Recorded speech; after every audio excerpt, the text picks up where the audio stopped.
How do I have your phone number?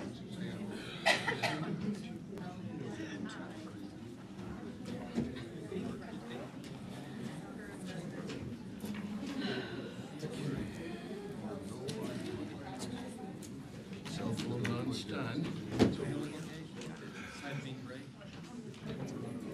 You know, it's easy for guys to fix it. How are you?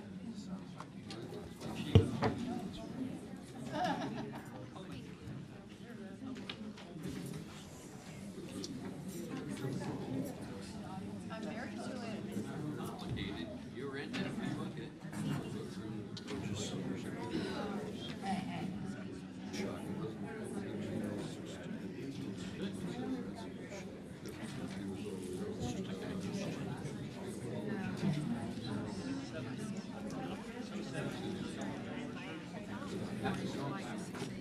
Yeah, it might be. It's probably better.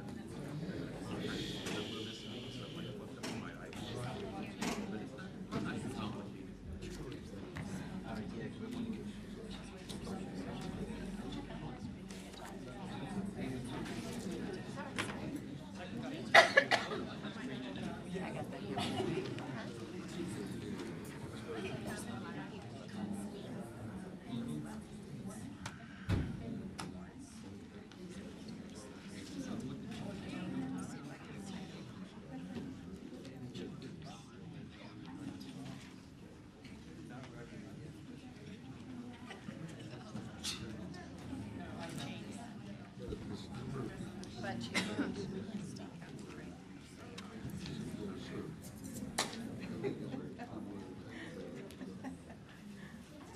There's a lot of people.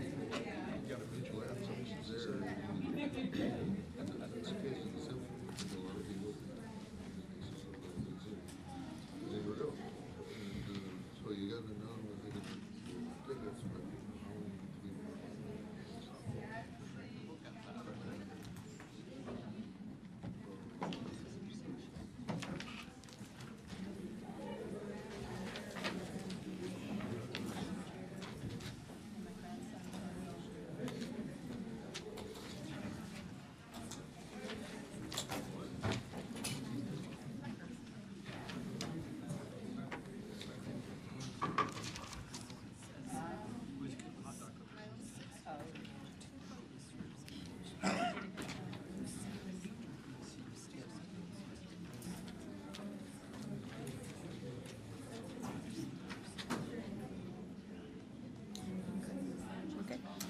All right. Good evening, ladies and gentlemen. We will call the meeting to order. If you'd please rise and join us in the Pledge of Allegiance. I pledge allegiance to the flag of the United States of America and to the republic for which it stands, one nation under God, indivisible, with liberty and justice for all. Thank you. Please be seated. Danny, would you please call roll? Deputy Mayor Wales. Here. Councilmember Baggett. Here. Councilmember DeCoursey. Here. Councilmember Holman. Here. Councilmember Pelosa. Here. Councilmember Trout Manuel. Here.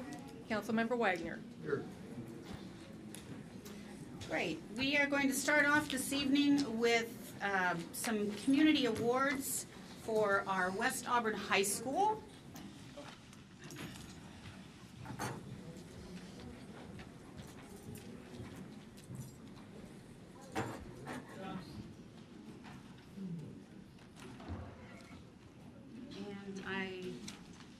Is this one on? Yes, okay. And I know there is Mike Sando from West Auburn High School. Mike, do you have some students with you this evening? Yeah, we're filtering in. Filtering in, all right.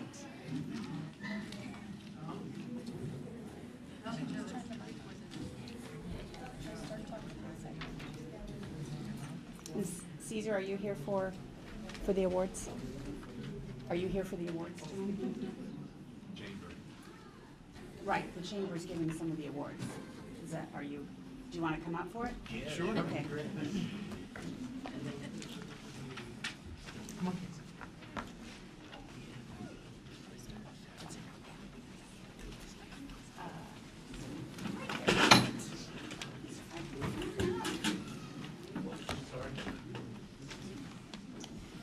So a couple of months ago, I went to West Auburn High School and had a wonderful, warm welcome from the students and the faculty. And there was a plan to have a writing essay competition, and the competition was called Voice of the Community. And it was, the students who participated were to write letters to me about an issue of concern for them. And you are seeing the five, let's see, we've got four of the five finalists here with us this evening, and their letters were judged by an independent panel, and then the five finalists were presented to me, and tonight we are very excited to introduce you to four of the five finalists. And the Chamber of Commerce generously donated a Kindle Fire for each one of the finalists. So we wanted to share with you a little bit about what the students wrote about. And then I'm going to have them introduce themselves, and then we will have Mike Sando and Mr. Arstad come up and talk to us a little bit about the program and a little bit about West Auburn. So, thank you for joining us this evening, students. I hope you enjoyed the essay competition. Yes? Good. So, four of the essays touched on homelessness within our community.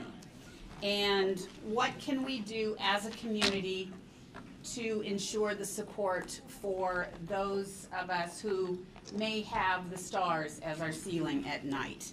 And there were some very thoughtful ideas in here, and one of them says, I learned that a homeless person is expected to die 30 years earlier than an average age of 65. That's only 35 years of age. That's an impactful statement, and that's something that our students wrote. In fact, that was Dominic. And Lisbeth, is Lisbeth? She's not here this evening. Her essay was also on homelessness, and she's concerned because an individual who is experiencing homelessness could die because of starvation, coldness, and disease. And she noted not all homeless want to be cold every night and have to worry about if they're going to be able to get food the next day. So again, some very compassionate thoughts on those in our community who perhaps are less fortunate than we are. Jocelina, hello. And she starts out her essay with, we make a living by what we get, but we make a life by what we give. Very profound statement, don't you agree? And that's by Winston Churchill. And so she also is talking about the homeless in our community and what we can do, and don't judge a person by the way they dress or where they live. And then Aaliyah also talks about homelessness in the city of Auburn, and that she walks by some individuals on her way to school in the morning. And what can we do about shelters to provide a warm, safe place for our residents in Auburn? I'm happy to tell you that we are working on a homelessness shelter, and hopefully I can tell you that we'll have it operational within the next month with Valley Cities, in partnership with Valley Cities, that will allow individuals to be safe and sheltered at night and have services provided during the day to help them get on their feet. And then, let me see, Olivia. Olivia was talking about, Olivia is talking about the safety and security on buses that run through our city. Most of these would be Metro, King County Metro, or Sound Transit, but also school buses, and the concern of safety for students. All of these are very admirable. And to know that students of this caliber are out there working on issues and have the compassion and the courage to write about those issues, well, I'm just very impressed, and I would imagine everybody out in the audience is impressed this evening too with your courage to step forward. So thank you very much for writing these letters to me I look forward to having ongoing conversations with you. We're setting up regular meetings with West Auburn so that we can sit down and discuss these issues, and also identify 2 students to be on the Junior City Council from your school. So we will continue with that, but I think we've got some goodies to give out, right? Mm-hmm. Caesar? So the Chamber stepped forward and donated these prizes because you also understand the importance of students learning civic lessons and being engaged in their community, right? Yes, I do. And so thank you for being here tonight. Thank you for stepping forward and for the Chamber offering up these prizes to help ensure the future success of our students. It was our pleasure. And if each one of you would like to introduce yourselves, say what grade you're in, and we'll make sure that you get your Kindles. Thank you.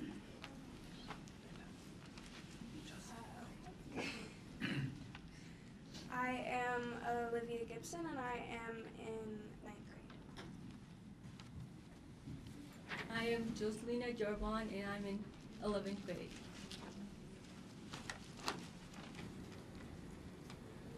I'm Dominic Bundridge, and I am in the 10th grade. I'm Aaliyah Sees, and I'm in 9th grade.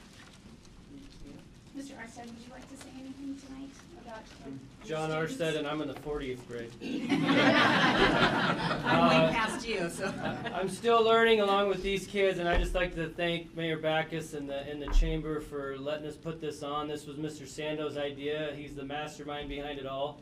And he did that with the kids in mind, of trying to teach them the appropriate way to step forward, to get their voice in the community, hence the name, and to be able to know that there is a positive way for them to be able to voice what's going on and their concerns are heard. So thank you everybody involved. I really appreciate it, and especially to Mike, who has put a number of hours to put this together, and thank you for being the staff. So thank you. Mike, would you like to say a few words? Well, it's a blessing for me to be here, recognize the council. Thank you so much for having us and recognizing our wonderful kids. Being new to Auburn, it's amazing what kind of a community you have here with the support of the Chamber and the business community. One of the businesses that donated these didn't want to bring any attention to themselves, and that's the kind of community I think that we all enjoy down here. And it's a lot of fun to be a part of West Auburn High School, trying to meet the needs of students, which I think is sorely needed, and really is an opportunity for us to reach out to our kids and help them be successful in the next steps. So thank you so much, everybody. Thank you, Mayor Backus. Thank you, Chamber of Commerce. We appreciate it very, very much. Thank you.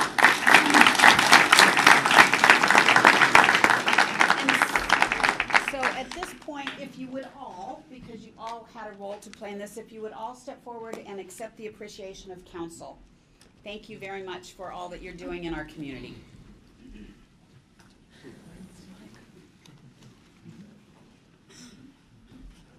You too, Caesar. Well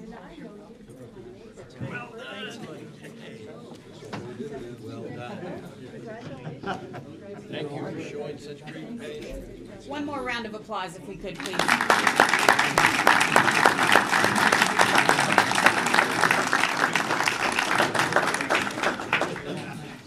Congratulations, that's pretty cool. Congratulations, nice work. Good job. And I forgot, we have little goodie bags for you from the city as well.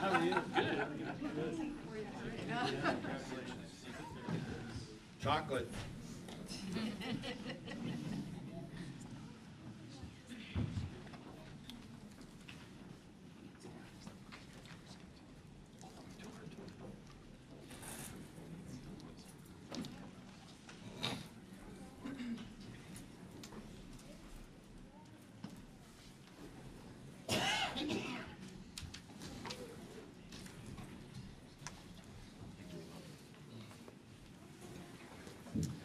All right.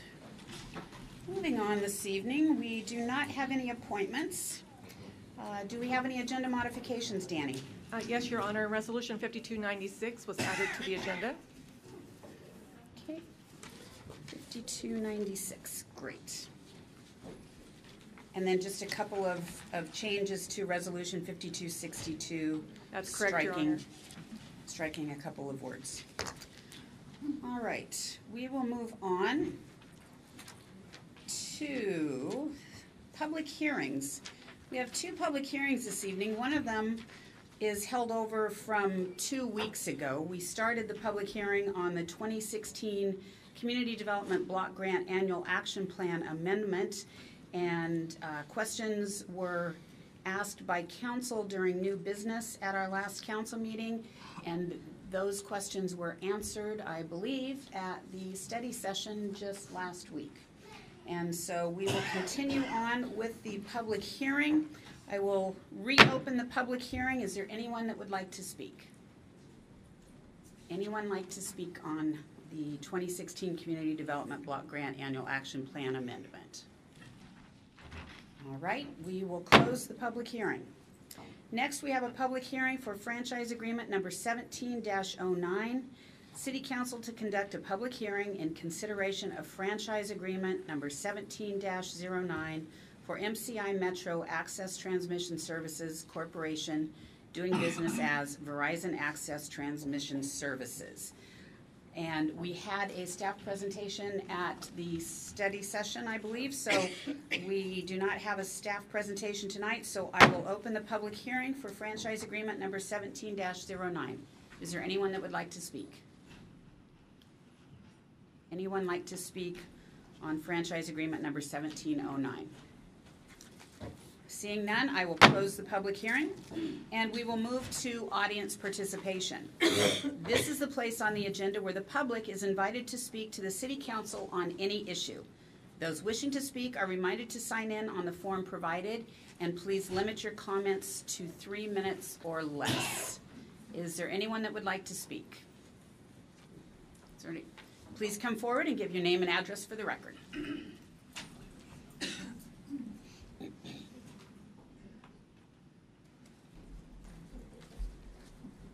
Good evening, Mayor, my friends of the council. I'm Bob Derrigan. I live at 104 South 325th Place in Federal Way, Washington. So you're probably wondering why a person would be here from Federal Way. Well, we just want to come here with fellow Lions from Auburn as well as Federal Way. We have just completed your special needs fishing derby, youth with special needs fishing derby this last Saturday. We want to give you a quick report, but especially to thank you for how you open your hearts to these children. This city is incredible. The Parks and Recreation Department came in and they provided everything we needed to do the job and love on these beautiful children. We only had one problem, and the same thing happened about 7 or 8 years ago. We had an accident. But just as 7 or 8 years ago, that was a lion, so was last Saturday. The kids had a ball. There was over 101 because not all of them sign in, okay? Special needs children, their family and friends, but we certainly had well over 300 people that were at that event. Our wonderful mayor was there to greet the children, and I know this has been one of your heart's desires from day one, Bill, since day one, yes, and Rich. But anyway, you should be very, very proud of what you've done in being in partnership with this wonderful effort. We had many people, businesses pull behind this. Columbia Bank, Conseco Chocolate locally, Auburn Sports Marine, they've always been very helpful to us. And outside people, Kellogg's company came in, Boy Scouts here, and the Cub Scouts, Work Sports and Enumclaw. I could go on and on and on, okay? But I'm not allowed that much time. Each one of the children got this cute little t-shirt. caricature that we designed years ago. Of course, we get the advertising in the back too. So, again, I could go on and on, but I'd like to just close by reading this cute little poem. Cute little poem, sounds like I'm bragging. I wrote this morning in a little place where I usually do my devotions. It's dedicated to a lion, and you'll understand why in just a second. It's called Lion to the Heart. Lion April is always young and ready to put herself into each day, to give her heart in the service to others, offering timely help along the way, willingly displaying her warm, friendly smile, and share a laugh or two, and gladly offering a shake of hand and hug, and make your day brand new.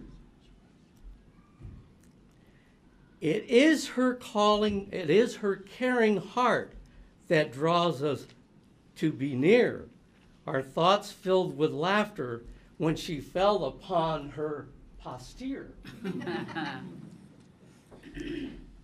She wore her fall with pride while helping along the Auburn pond shore. Wet and muddy pants displayed her mettle, kindness to the core. For she was helping a special needs youth to catch Bubba, didn't catch him, hiding in the mill. April's body traveled further from the edge, and the bobber is on the shore still. But that day for fun has ended, with sweet memories never to part. For Lion April Young gave her all, pride included, for she's a lion to the heart. And so, as this poem has come to a close, and the city of Auburn can be proud and hold dear as they welcome all special youth, family, and friends about this time next year, Lion April will be there to offer her friendly greeting with a pair of blues brand new.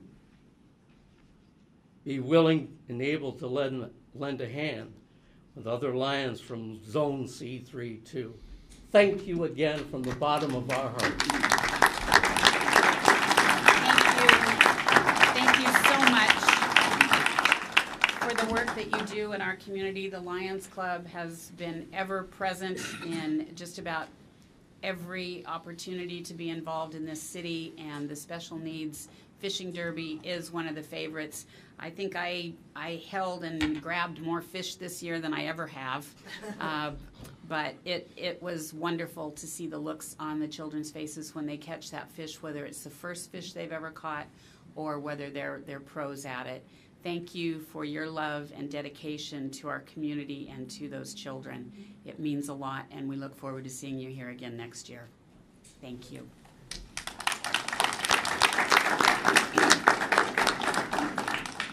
Is there anyone else that would like to speak?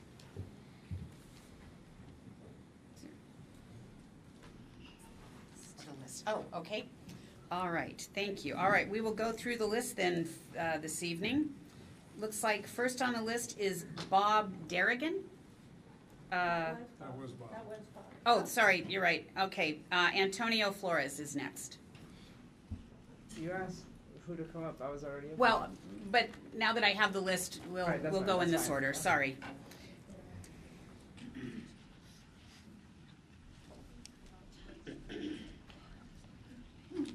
Buenas tardes, good evening. Un poco cansado después de la marcha el 1 de mayo, a little bit tired coming from this big march in Seattle, so I may have so many things to say, but it's important for you to know that even without documentation, you know, when we get paid from our works, we get this check stub, you know, and they are collecting our taxes like anybody else. It doesn't matter if we are citizens or not. So by doing that, we are supporting this city, first of all, because we are local in here, right? So keep that always in mind, because there's a lot of misunderstanding out there, like immigrants, we utilize welfare, but it's no way to do that, because to be allowed to use the welfare, and I'm talking about undocumented people, you have to have a valid social security number to do that.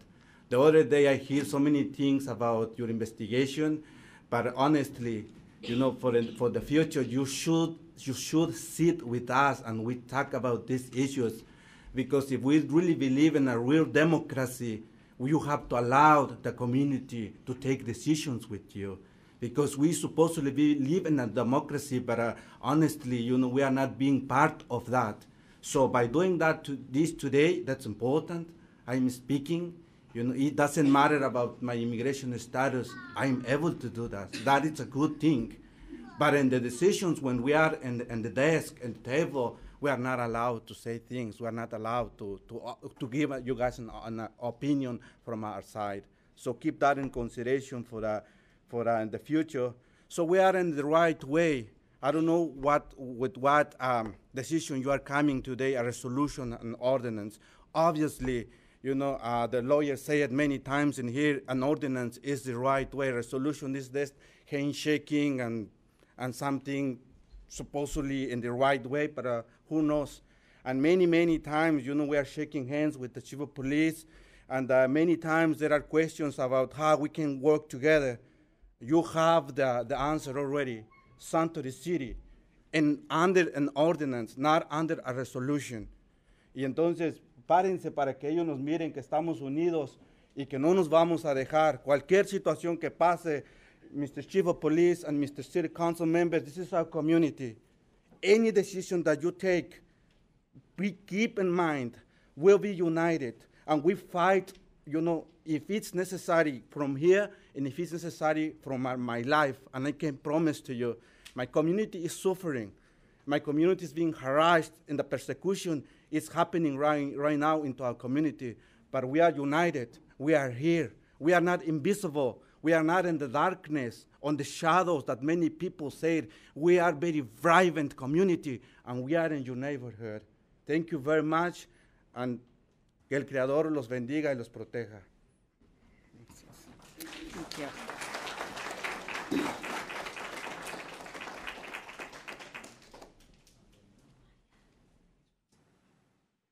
And Antonio, when you talk about taxes, you are correct. If you rent a home or rent an apartment, you are paying property taxes. If you go to the store and buy furniture or food or clothing, you are paying taxes. So please, everyone, keep that in mind when you hear they don't pay taxes. It's not true. So Claudia Flores, I believe, is next. Good evening. It's not afternoon. So I'm going to go ahead and read a poem by Carlos Nieto. So it kind of ties in with everything that's going on today. So hope you guys like it. This is for every time a politician in the news made you feel less than human. This is for wanting to go to college but being the only person in your class that can't sign up for FAFSA. This is for every time you were afraid to tell people where you're from. This is for being ashamed telling your best friends where your mom works. This is for not knowing if today will be the day you have to say goodbye. This is for watching your mom work so hard just to feel American. This is for wondering if trying a school means anything. At the end of the day, no one will hire you. This is for silenced voices. This is for entire dreams. You wouldn't think I was an immigrant. I understand your pop culture references. I dug in with you. I laughed with you. I am best friends with you. I told you directions when you were lost. I even speak the same language as you. I barely even have an accent anymore. Even our clothes are immigrants too. So why do you hate me so much? Why do you call me illegal as if existing was a crime? I am not illegal. Criminal is profiting off people being stuck in prison cells. Criminal is denying food stamps to those who need them. Criminal is tearing families apart who are already on 3 legs. Criminal is killing people at the border instead of detaining them. Criminal is feeling unsafe in Arizona. Criminal is not seeing your family for more than a decade. Criminal is trade agreements that screw over farm workers. Why do you think we are here? Only a dream. My only dream, the biggest reason why I go to college, cliche as it sounds, is to buy my mom a house. That she can call her own, because God knows how hard she has sacrificed for me. Talking about how the country is in shambles because we're letting illegal aliens steal our jobs. We don't steal jobs. If we stole your jobs, then you stole this land, except that's actually true. You need us, America. You have always needed us. Who do you think built you? What do you think you are made out of? We are from Korea, Ethiopia, Venezuela, Somalia, Haiti, not just from Mexico. We are humans. We are humans just like you. We are American just like you. We are immigrants just like you. Thank you.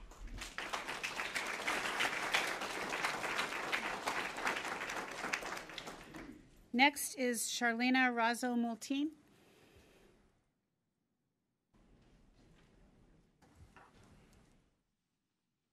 And after that will be Rick Hood.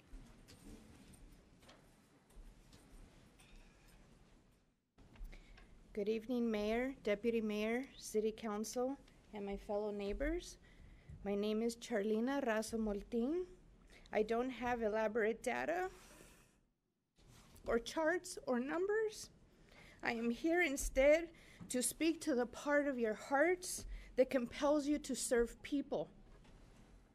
Last Monday, as I heard you debating city funds, it was obvious and compelling that you have a deep understanding of the needs and plight of our homeless community.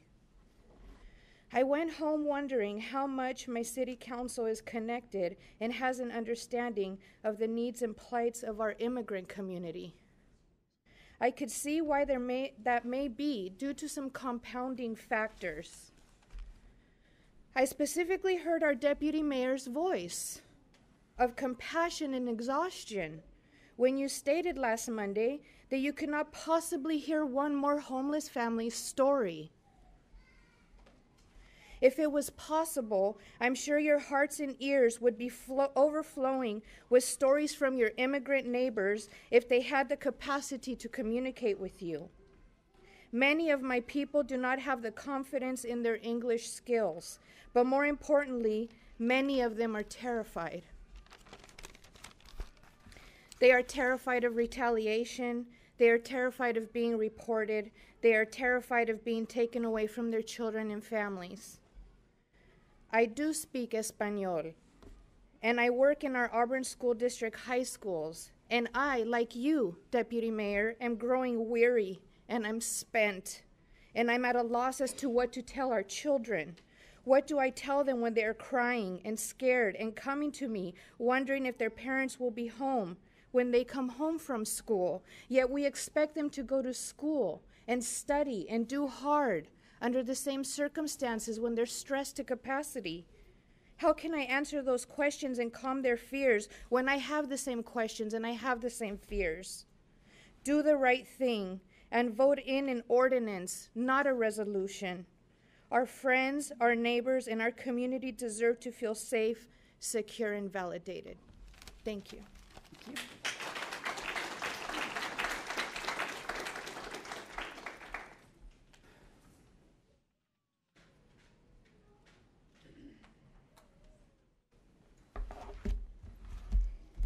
Good evening.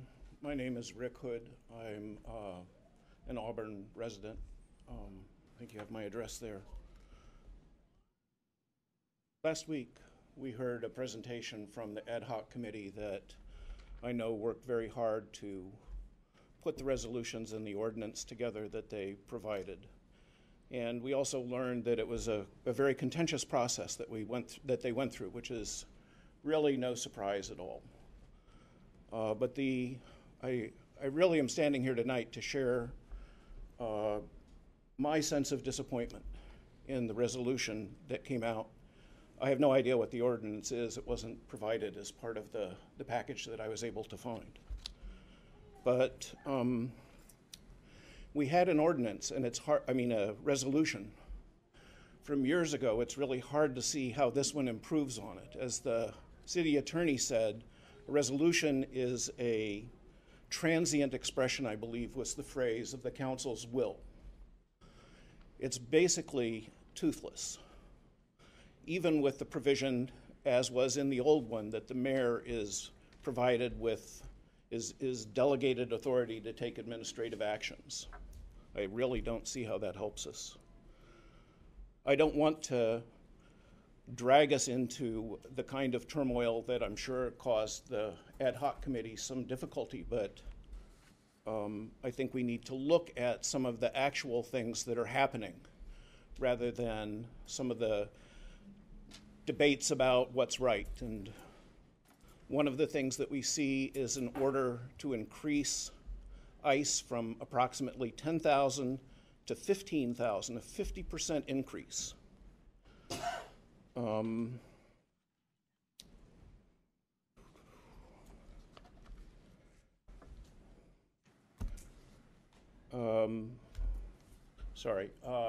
Other things, the Attorney General of the U.S. threatening to withdraw OJP grants, which normally amount to a very small fraction of the city's budget, based only on compliance with USC 1373.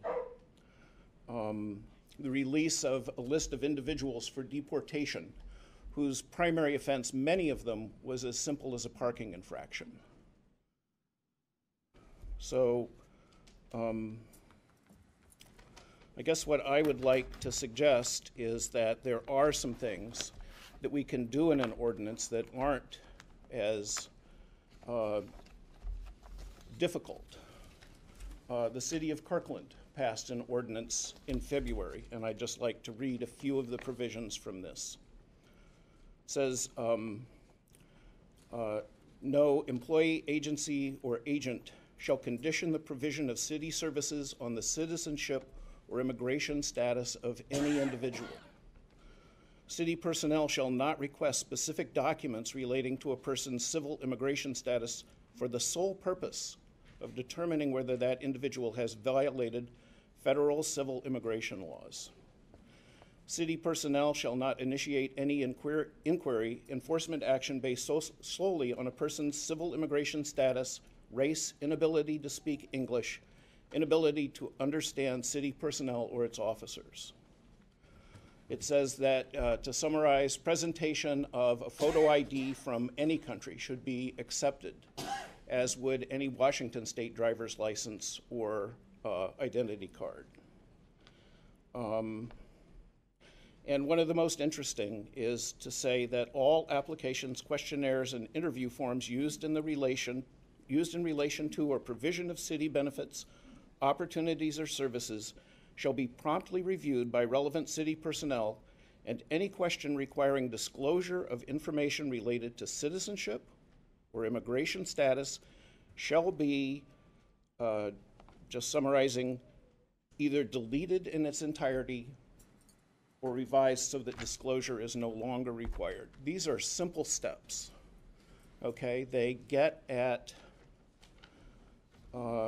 really the heart of the question of who are we as a city? Where do we stand with respect to the very large proportion of our community that are recent immigrants? So thank you very much. Thank you. Diane? Diane, I believe you're next. Did you sign up? Yes. Okay. All right.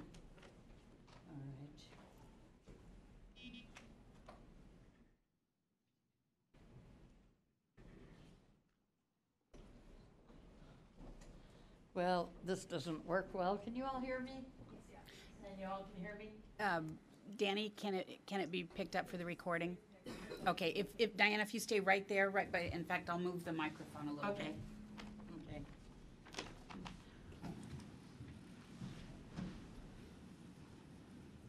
So whoever's next, just pull it back up this way, okay? All right. How's that? Great. Okay. Yes, it's been a long day. My day started out at St. Mark's Cathedral, this morning in Seattle with well over 100 people from faith communities, proclaiming once again our commitment to sanctuary as communities of faith. And sanctuary, the whole concept of sanctuary is deeply rooted in the human spirit. In the three Abrahamic faiths, Islam, Judaism, and Christianity, we find reference to sanctuary cities. So that's where I come from. I look around this room and I say, who is an immigrant? Who is not? Does it matter? I think not. We're all sojourners on this planet, in this life. I look at some of the kids in here. I've known these children since they were born. I'm looking particularly at the father of one. And they've been very important people in my life.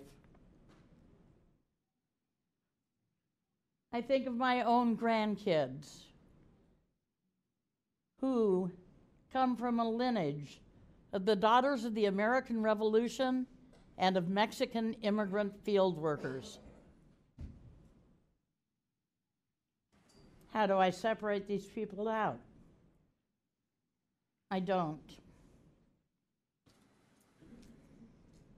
We saw a group of young people getting an award tonight, and I bet there's a story behind each one of those.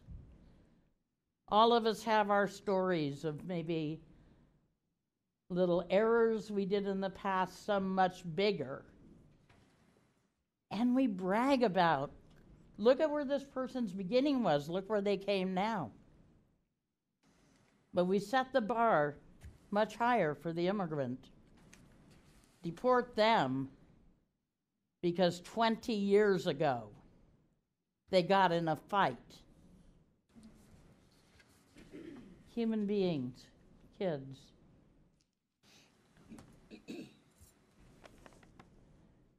They're from the wrong kind of family, according to some, according to the people who are trying to take our Constitution and democracy away from us, from all of us.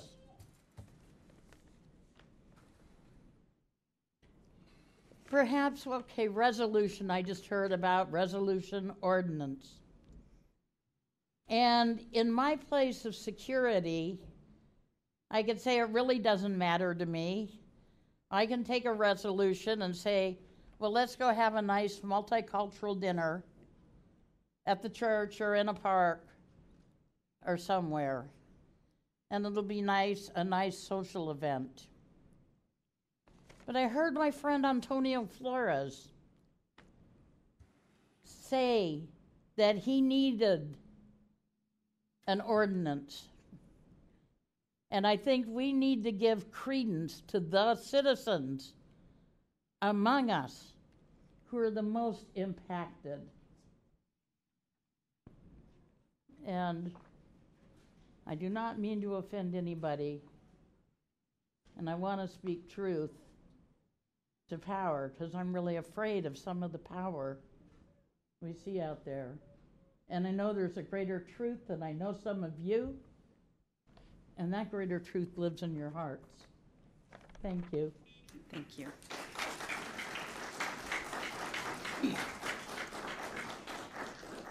Next is Vidal Rojas.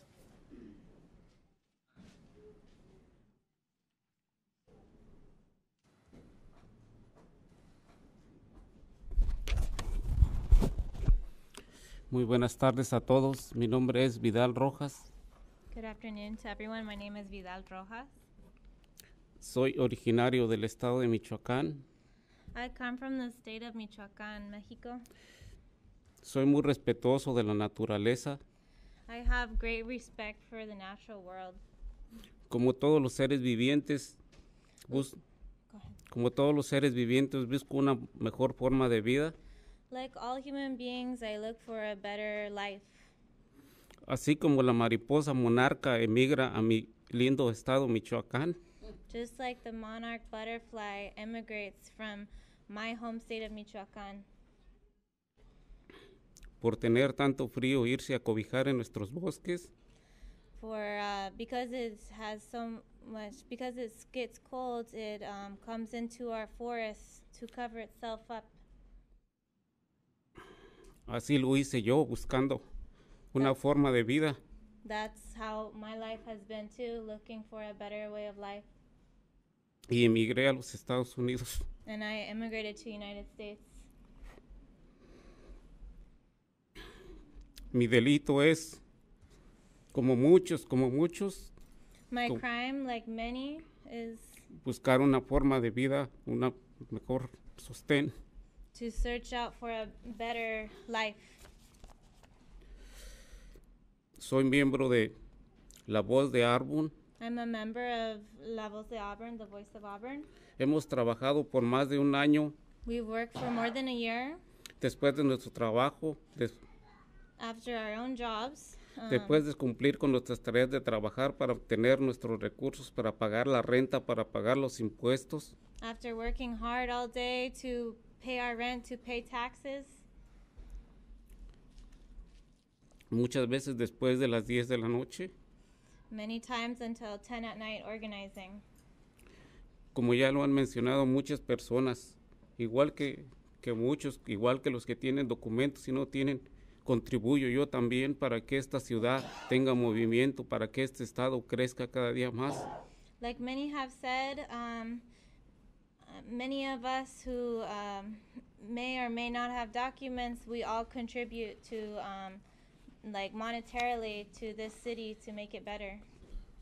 Sé que desde 2008 hay una resolución en la que dice que todos somos bienvenidos en esta ciudad. I know that since 2008 there's been a resolution that has already passed saying that we are all welcome to this city. Y luego entonces me pregunto yo, ¿qué estamos haciendo aquí si eso ya está escrito?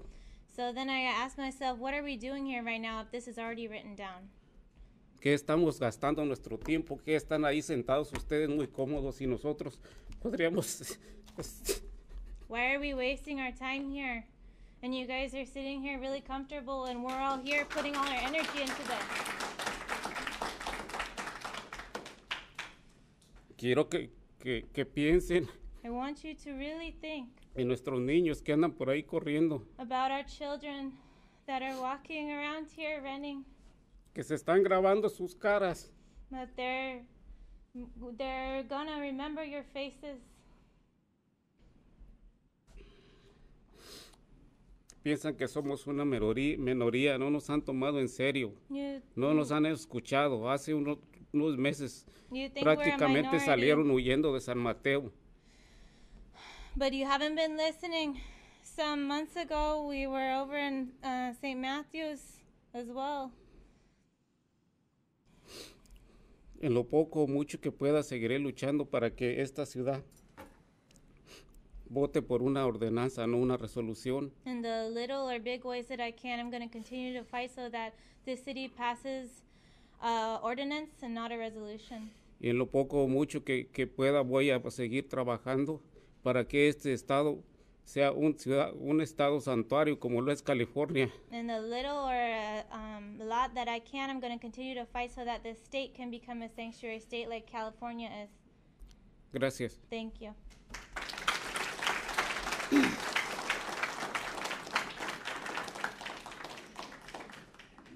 Okay, I'm not sure on this next name. Is it Demi Trencoso?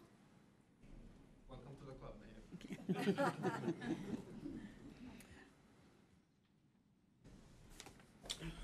My name is Demi Troncoso. I'm an Auburn resident since 2008. And I got involved because you can see the pain in the people that are being affected. So I wanted to share with you that I was here last Monday and I observed the presentation.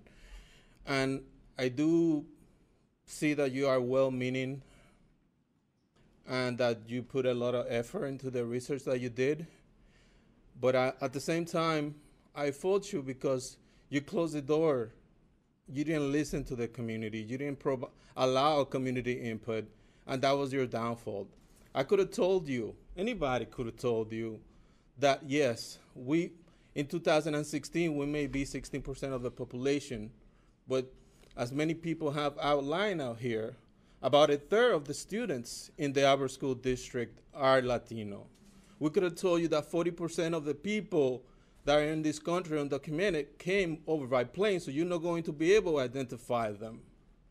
We could have told you that 50% in some schools, a third, almost 40% of the students in Auburn Riverside High School in 2017 numbers are Latino.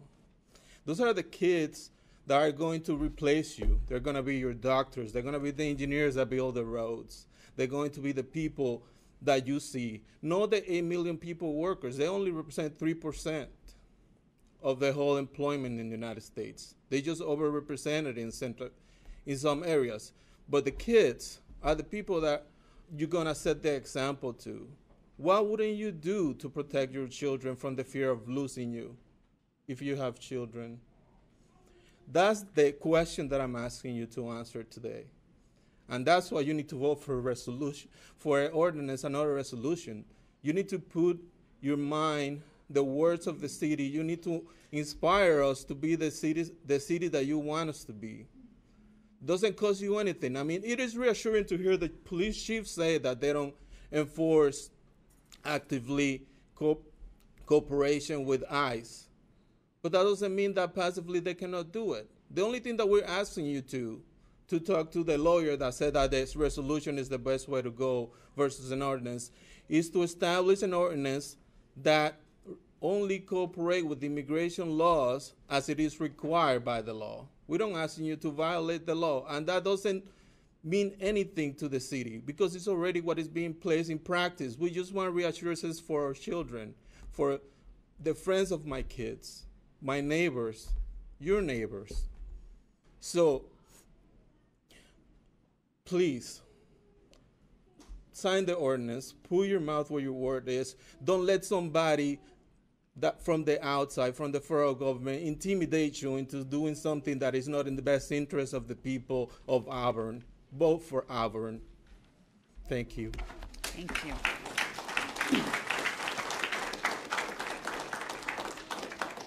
Next up is Lydia Guerrero and then Taina Troncoso.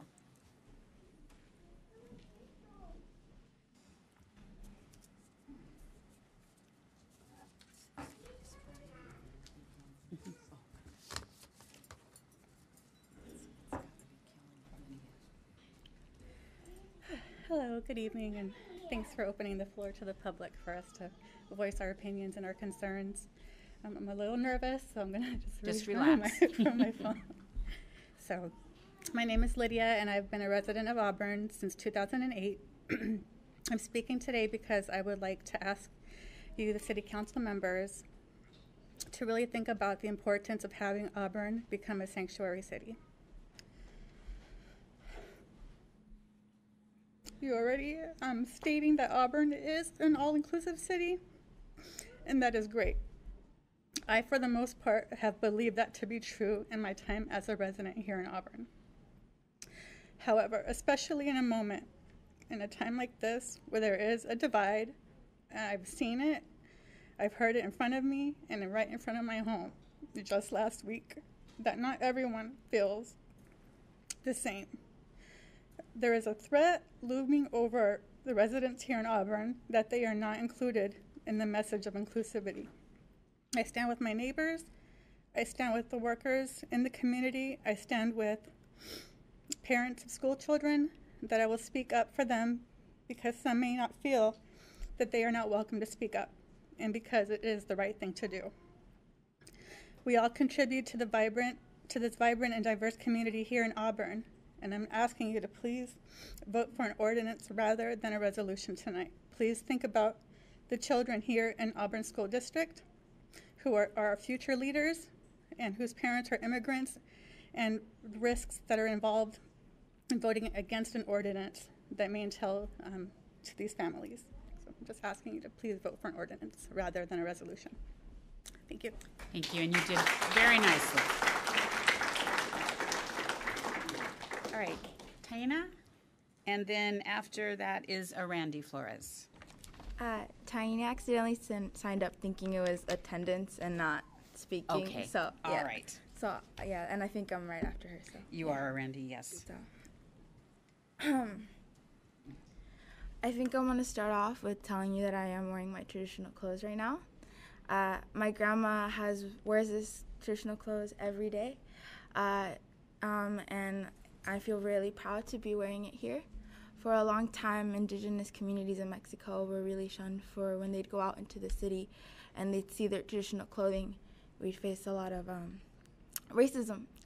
And I think it's kind of funny how there's a cycle of life of here I am and I can wear the clothing and I don't have to face racism like that anymore, but yet I have a different type of racism that I'm facing now, and I find it kind of interesting. I think I want to start off with telling you that I'm 16 years old. I go to Auburn Riverside High School. My parents keep track of how long they've been here by adding 1 year and 2 years. My dad has been here for 18 and my mom 17 years.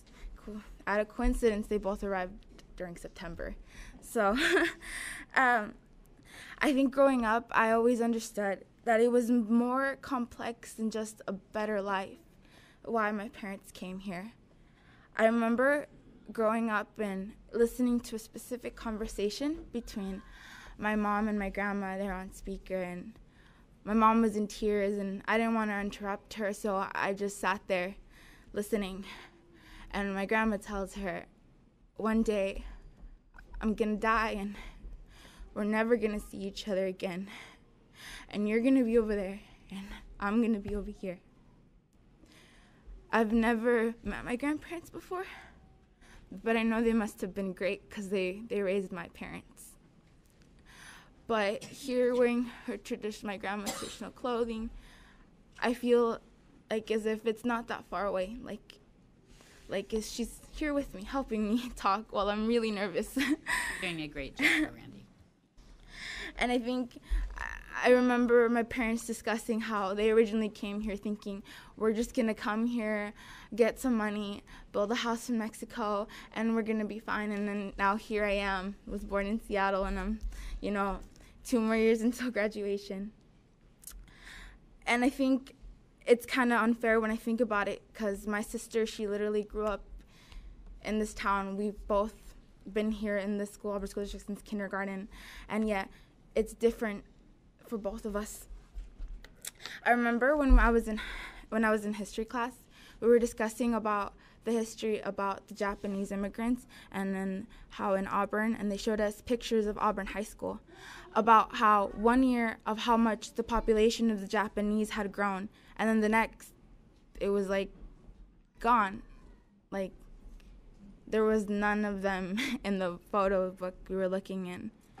And they teach us history to not repeat the bad things we do. And I remember looking at that and being really in shock of how come I never known about that part of Auburn's history. And I just want to leave you with that. And I also want to leave you with my generation's watching, especially as you saw how we walked out of our high schools thinking that we could do something, be more impactful, to try to help our parents, to help ourselves, to help our community. And, maybe your parents didn't have the right to vote, but I'm no longer going to be a kid in a couple of years, and in a couple years, I'm going to be deciding who sits in these chairs. In a couple of years, I'm going to be deciding who is in my government chairs, too, also in the whole country. And I think you need to pay close attention to that, because we recognize who is with us and who isn't with us. And I'm asking you, as a girl who's afraid that one day I will wake up and my parents and my sister are gone, I'm asking you to do something more impactful than just pretty words. Pretty words are great and they're nice, but they aren't going to do much for when someone's knocking at my front door, and you don't know if that's the day that, you know, everything just comes crashing down. And I thank you for your time. Thank you.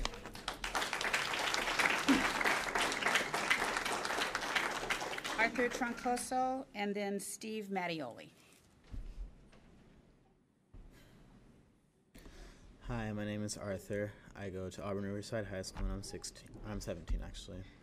And I just wanted to come up and give my verbal support of the ordinance and the fact that I may not have to go to school every day with the fear of coming home and my parents being undocumented, but I know that there are many kids at my school and around my community that have that fear, and I don't think it is just or fair.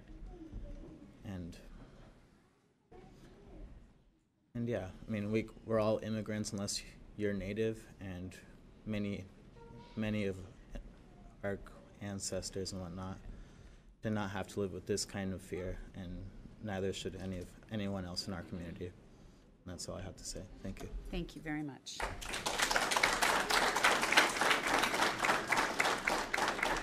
Steve, and then Alberto Yaque. Good evening. My name's Steve Mattioli. I've been a 30-year resident here in Auburn. I'd just like to say a few things about the sanctuary city matter. As an educator in Auburn, after the election in November, things changed. You know, kids came to class crying and upset about what was going on in the neighborhood and with their families and friends. It's real, you know, and they feel it.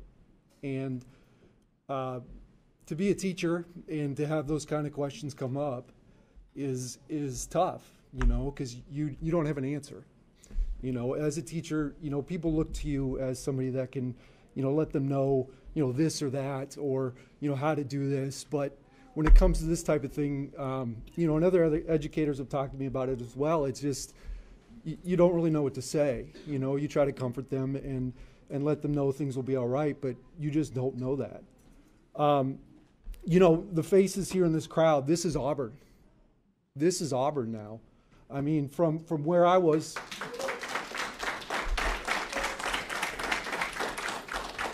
you know, growing up here 30 years ago, it looked a lot different. And, you know, things have changed, and we're a better community for it. The diversity is strengthening, the diversity is power, and diversity provides perspective from all people, and that's what we need. You know, the resolution is a positive step for Auburn. You know, it's a positive step in making a safer place for all. I'm encouraged that there is leadership in this city that is willing to stand up for its undocumented residents and for diversity. There's more to do. An ordinance is where we need to end up. You know, these residents and these kids need to know that, you know, there is protection for them, that we are doing what we can to provide a community that values them and is willing to step up and say, wait a minute, you know, that's not what we're going to do, how we're going to do things here. You know, protecting our residents can only come when there's protection under law. Please protect our residents with an ordinance. Thank you. Thank you.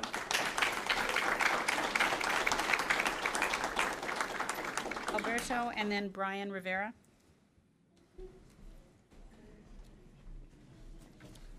Hello, good evening to everyone. Some of you know me already. So you know my story, and I'm going to say it again. I came to this country undocumented, and I can tell you with pride. And I have survived so far. And today I'm here, and I'm U.S. citizen already, and I'm here to advocate for the Latino community or the whole immigrant community. And many things have been said already, so I'm going to say about fear. That's the key word that is affecting our community.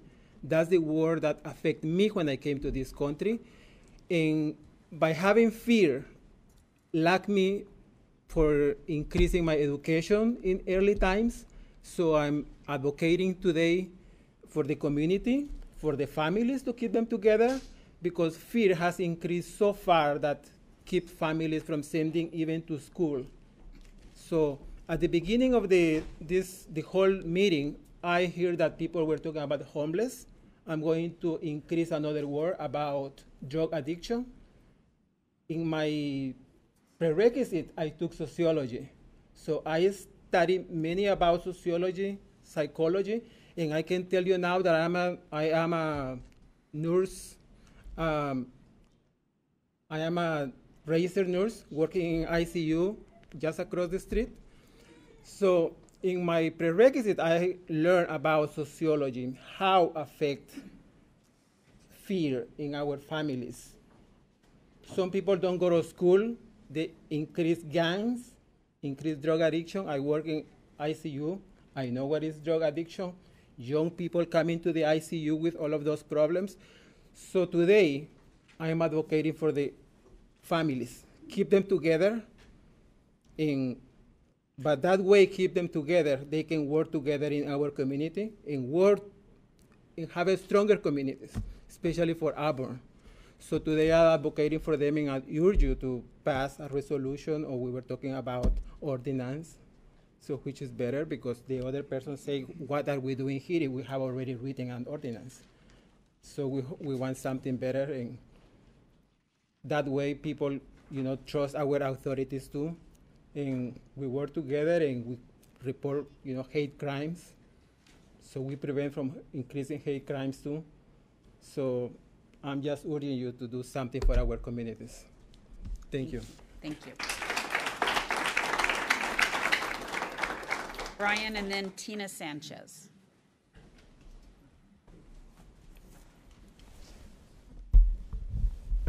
There we go.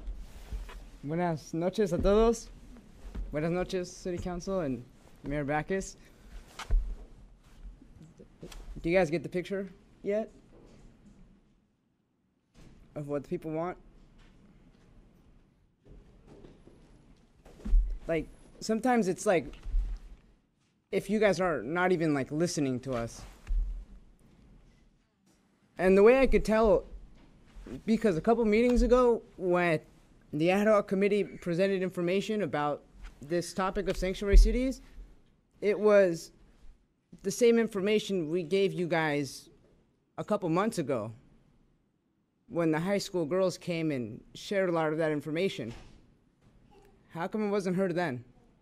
But it was good enough at a later time for you guys to put into work or research. Do you guys remember when I handed you guys a copy of a resolution that I had submitted by myself? Do you guys even have it still? Because it looks really different than like what you guys put up there today. I mean, I am very, very disappointed as an individual, and I'm sure you guys can tell that a lot of other people in here and that are not here because I couldn't make it today are also very disappointed. I mean, how else do we convey this message that we are having to come talk to you guys and come and recognize all of this power and privilege just to have a decent living? Do you understand how crazy that is? You guys have no idea and will never have any idea what it's like to live their life or walk in their shoes. Never. So listen to them.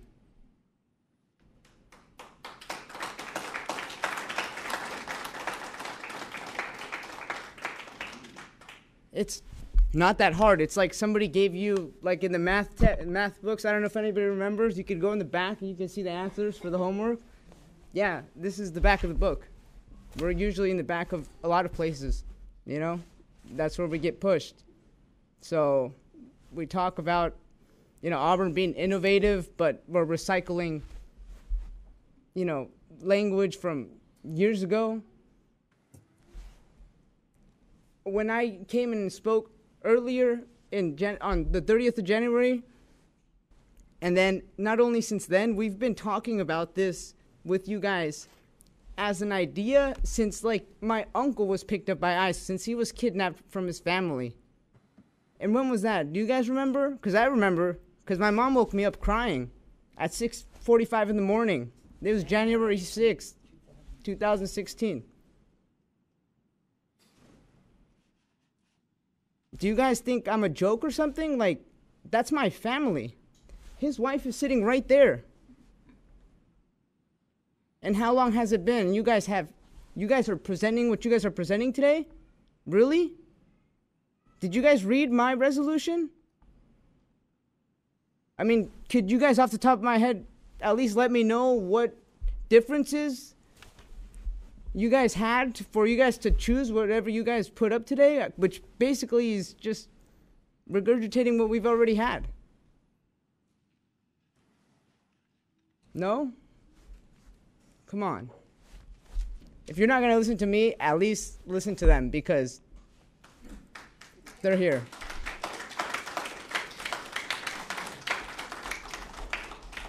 You guys should have enough to make a decision, and it's not that hard, guys. I mean, to clarify, when I introduced the resolution, I introduced it because I had a horrible feeling that something like this was going to happen a lot sooner than it actually did.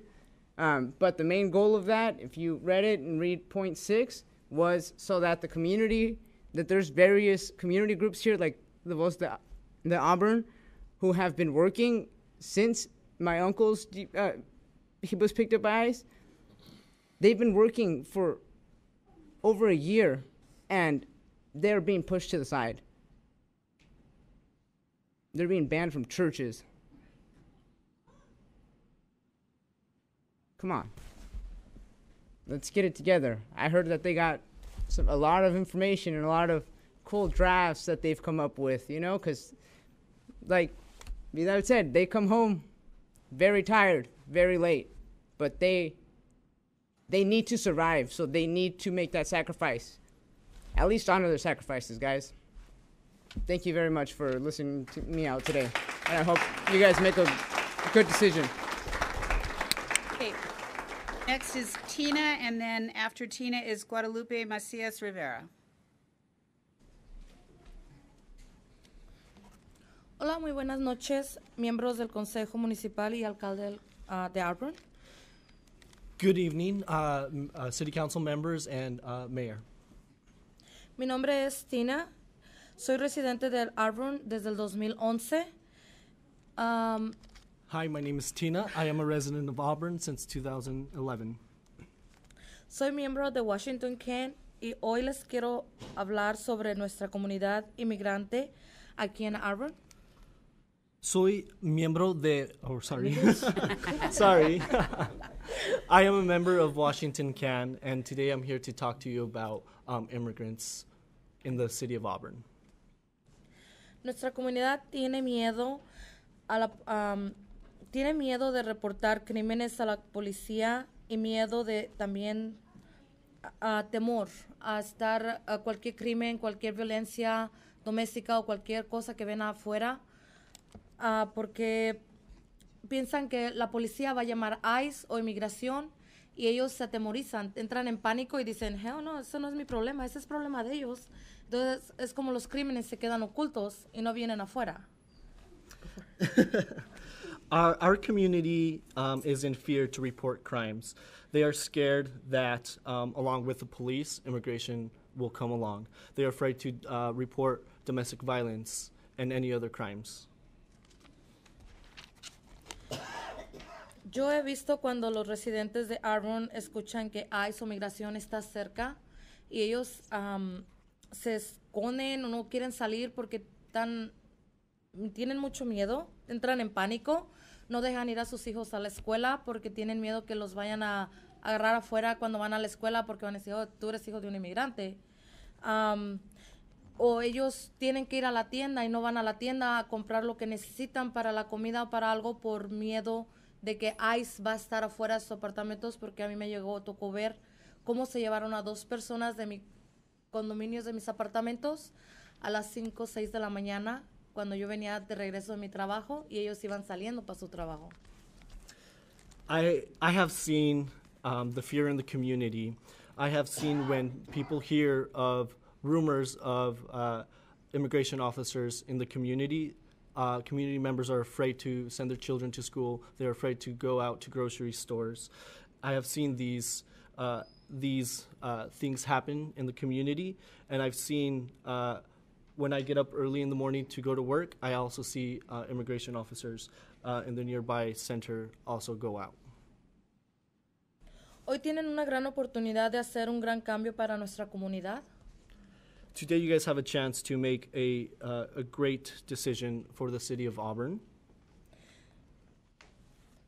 Les pedimos o les exigimos, por favor, que tomen un paso adelante y pasar una resolución de ser una welcome city o una ciudad santuario.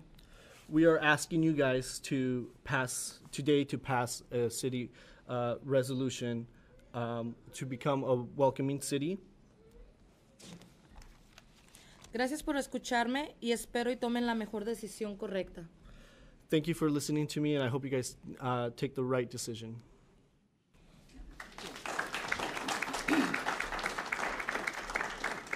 After Guadalupe is Noel Trujillo Garcia. Hi, good evening, Council. Buenas noches a la comunidad. My name is Guadalupe Macias Rivera. I am a resident of Auburn, up on 37th Street Northeast. I'm here this evening to speak on behalf of my community, immigrant community, those who are U.S. citizens, legal residents of the U.S. I'm here because I want to remind not only the council, the leadership of Auburn, but also the community that we all come from different places of the world. I would like to start off with a quote from A House on Mango Street, if you allow. We didn't always live on Mango Street. Before that, we lived on Loomis on the 3rd floor. And before that, we lived on Keeler. Before Keeler, it was Paulina. And before that, I can't remember. But what I remember the most is moving a lot. A lot of the families here today present come from various parts of the country, of the world, and they've selected Auburn to be their home. A lot of families here live in apartments. Some are fortunate enough to have a home purchased, one that they don't have to pay rent on, that they are their own landlords. However, a lot of the residents of this community that are here present today also have a fear that they run from every other location that they lived in.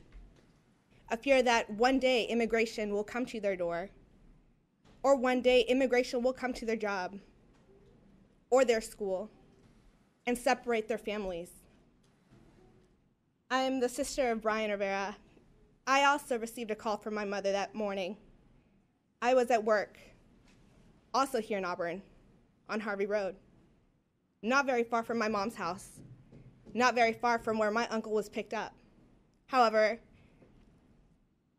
I was trying to do as much as I could from my place of employment, being an alum of Auburn Riverside, and knowing the location where my uncle was picked up and all the schools that were going to be affected, possibly affected. I did what I could do at the moment, and I contacted the various schools and let them know that they should have extra staff on duty, counselors, to deal with the students that were going to come in that morning, to deal with the students that were going to come in the next day, or possibly not come in at all because of the fear that they might not see mom and dad when they come home.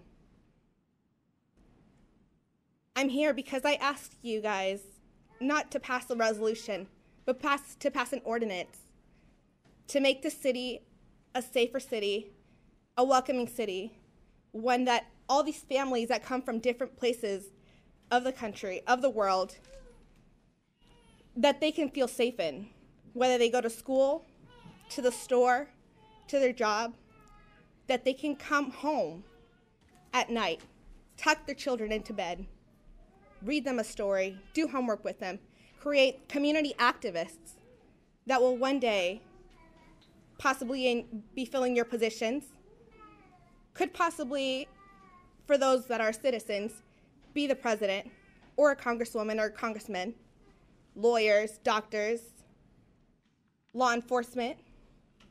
Not that we want to take your job anytime soon, but in the future. We're looking for good officers, by the way, Yes. if anybody is out there. But, you know, these are our future leaders. And if we don't create an ordinance to keep them here, they're going to move elsewhere and add Auburn to that list of cities where they've lived in. Do we want to be another name added to that list, or do we want to be that final place that they call home? Les pido hoy a concilio que, por favor, no pasen una resolución, sino una ordenancia, una ley que protege a las familias, que de todos los lugares donde hemos vivido, todos llegamos a vivir aquí a Auburn por alguna razón u otra. Muchas familias llegan aquí por miedo a inmigración en los lugares donde han vivido antes, de que tal vez vaya a llegar inmigración y mejor uno prefiere moverse.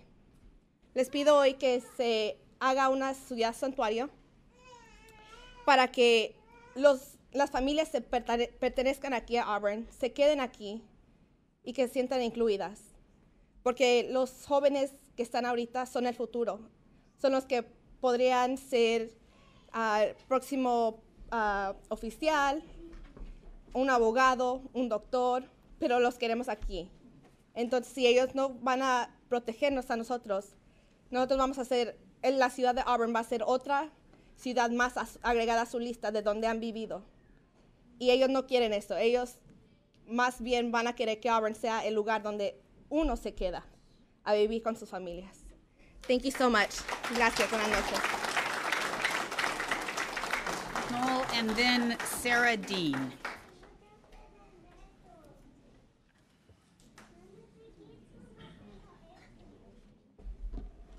Hi, I'm a freshman at Riverside, and one of the best things at our school is the diversity. There's so many different people there, of different colors, different races, different everything, and it's really nice seeing everyone together. And me, growing up, and not just me, but everyone else, we were told everyone is equal. But you see what's going on with our Mexican community, the Hispanic community, the African American community, the Muslim community, all of that, you see it. And you guys know that's not right. And one of the ways we could start fixing it is by making a sanctuary city. And we should make a sanctuary city because no one should ever feel like their parents could be gone the next day. Like, what if my parents, if they ever get deported, and my grandchildren, they ask, where's our grandma, where's our grandpa? What am I supposed to say? No one should ever feel like they should never prepare in case any parent gets deported what's gonna happen next. And we really have to pass this ordinance, and an ordinance, not a resolution, because we have to make it happen now. Because what are we waiting for? You have to do it right now. Thank you.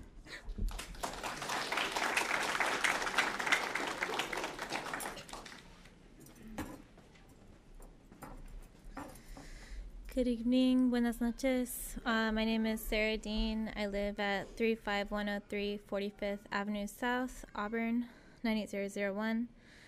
I've lived in Auburn since I was about 5 years old, and I just want to state that I'm here to support the passing of an ordinance, which we, the community, proposed instead of a resolution.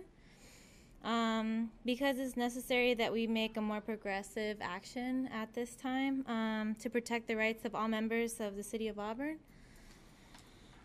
I urge you all, members of council and mayor, to please listen to our cry for justice in this matter. Please remember that the ancestors of all of those who are not Native American came to this country too, including your own and many of us. We want you all to know that even if you are not hearing the stories of undocumented people and residents every day. Those stories are very real and happening all around us. People are afraid to speak up. They are also working very hard to survive and strive despite being mistreated daily just because of immigration status.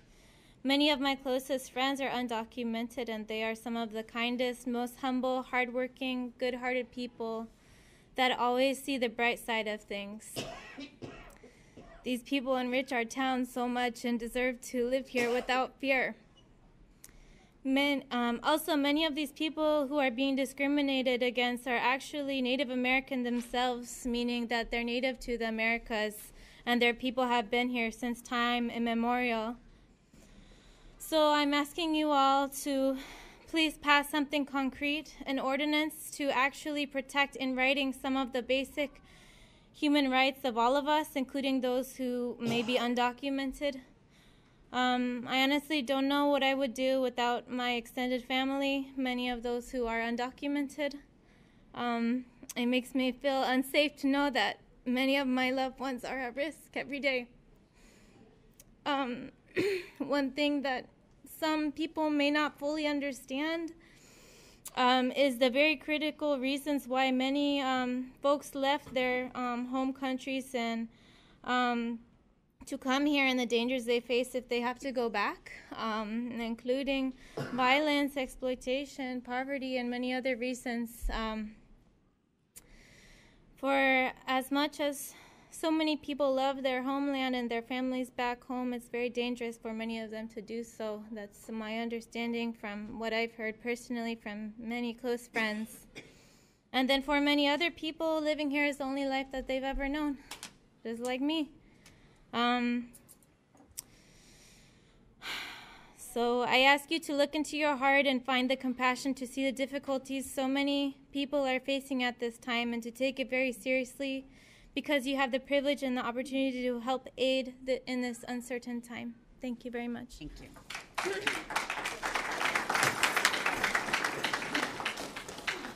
So that is the end of the list of those who have signed in. Is there anyone else who would like to speak?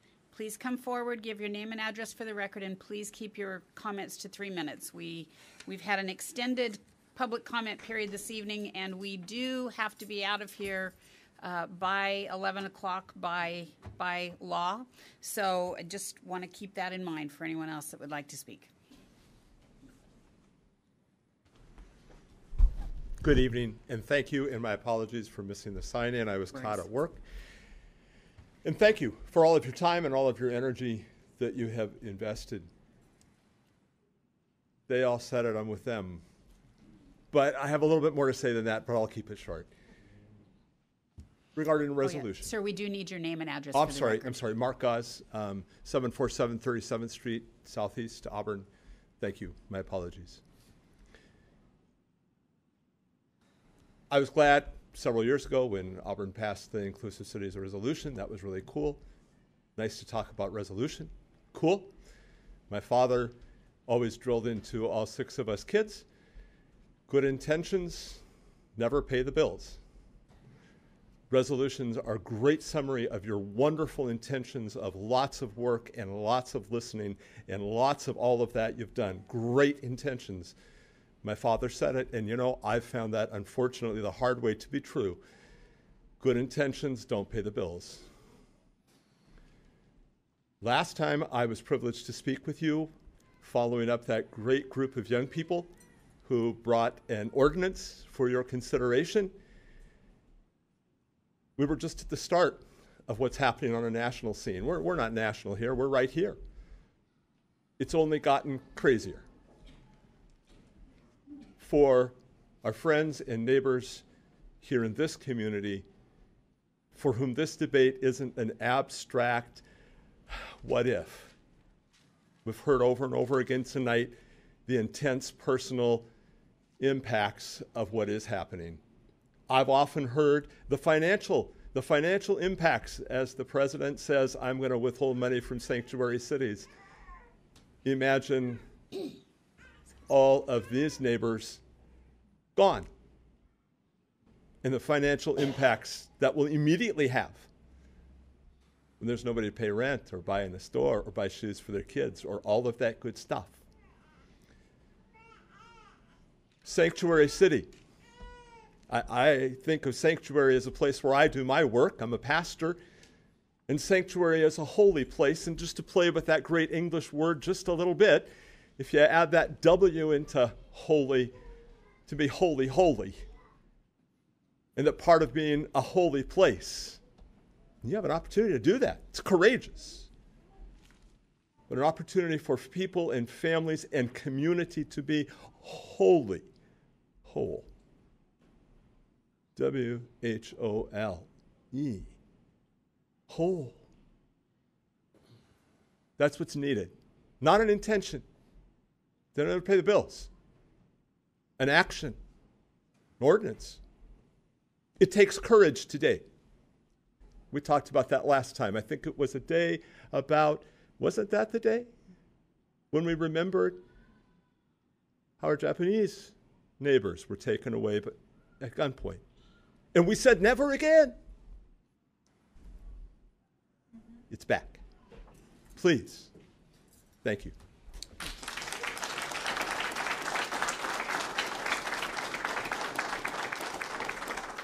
Is there anyone else who would like to speak? Final time. Is there anyone else that would like to speak? Please come forward, give your name and address for the record, and keep your comments to 3 minutes, please.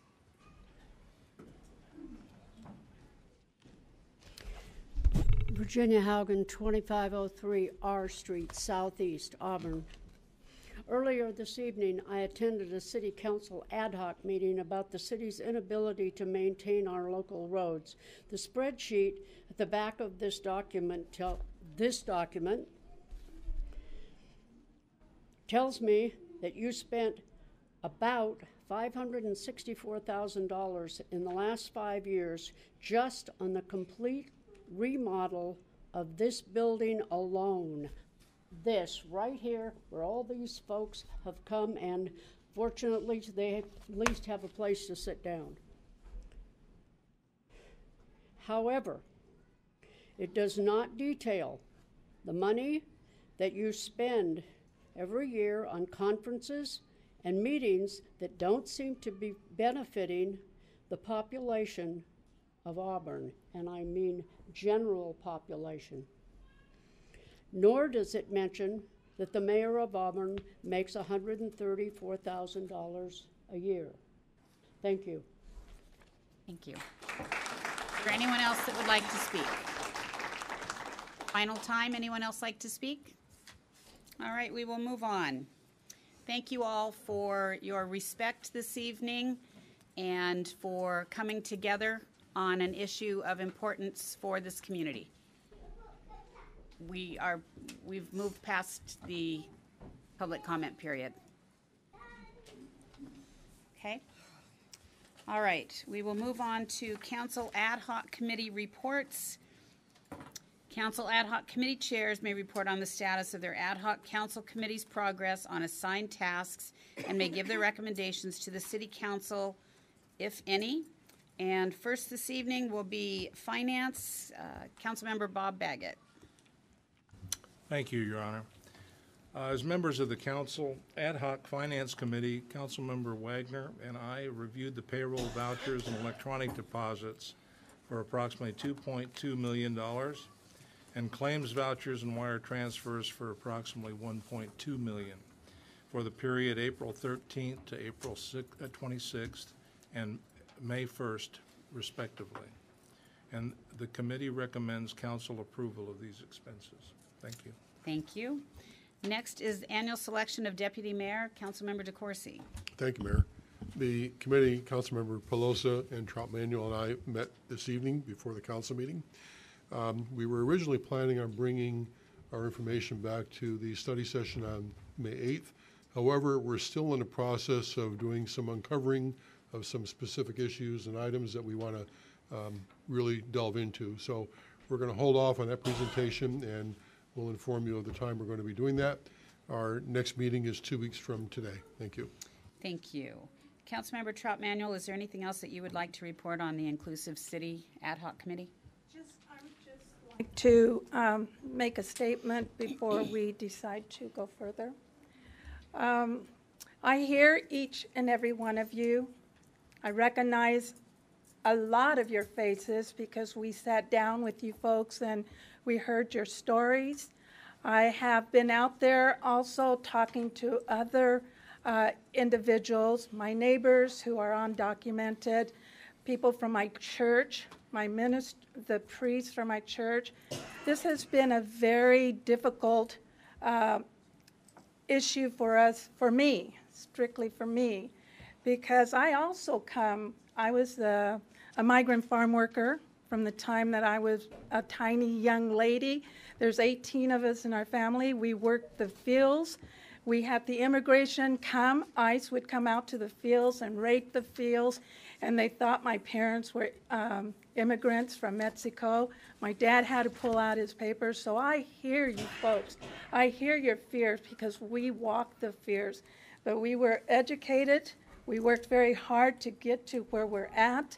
And this was an issue that I kept saying that people need to walk in your shoes to understand what the fears are. And working with each of you, we did say at the very beginning that we were not for a sanctuary city, but that we would do a resolution or ordinance, and that is what we presented to the council. And so this is something that now the council is going to vote on later on. But I just wanted to tell you that I have heard you. My heart's with you folks, and because I know I walked those shoes as a young lady. Thank you. $20 tab fee, full spectrum of issues. Deputy Mayor Wells. Thank you, Your Honor. We met this evening at 6 o'clock and concluded at about 6:55. We have another meeting scheduled at 6 o'clock on May 15th, and we are reviewing the needs for our collectors and our arterial roads. And so I think this is going to take us a while as we look for a way to come up with more funding so we can meet the local needs. Thank you. Thank you. All right, we will move on to the consent agenda. All matters listed on the consent agenda are considered by the City Council to be routine and will be enacted by one motion in the form listed. Do I have a motion? Deputy Mayor Wells. I move for the approval of the consent agenda. Thank you. Do I have a second? Councilmember Trout-Manuel. I second that, Mayor. Thank you. Deputy Mayor Wells. On the consent agenda for this evening, we have the minutes from the April 17th regular City Council meeting. We also have the claims vouchers and the payroll vouchers that Councilmember Baggett spoke to that were reviewed by him and Councilmember Wagner. And we also have the additional item of a golf course fireplace smoke smoot remediation. And this is going to be covered by insurance. So it's my recommendation that we approve these. Thank you. Are there any Councilmember Pelosi? Thank you, Mayor. I'd like to pull 7D as in dog for further discussion. All right. Item 7D has been removed. Items A, B, and C remain on the consent agenda. Are there any other questions or comments? Hearing none. All those in favor of items A, B, and C under number 7, please say aye. Aye. Aye. Those opposed say no. Passes. All right. Item 7D, golf course fireplace smoke and soot remediation. Do I have a motion? Councilmember Pelosi. I move for the adoption of item 7D.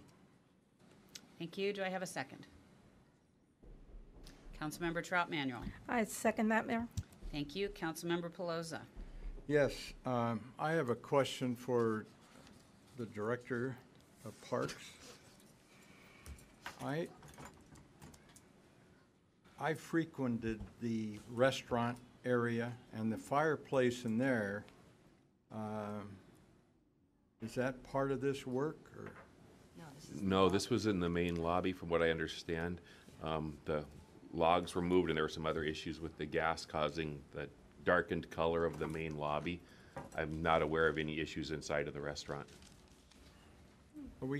I can talk to you after then. That'd be great. Okay, thank you. Okay. Any other questions or comments? Deputy Mayor Wells. I've had an experience of working with those pro-serve agencies that deal with smog and smoke and all of that at Gildo Ray when we had the fire. And so all those groups are really good, and they'll do a real thorough job. Any other questions or comments?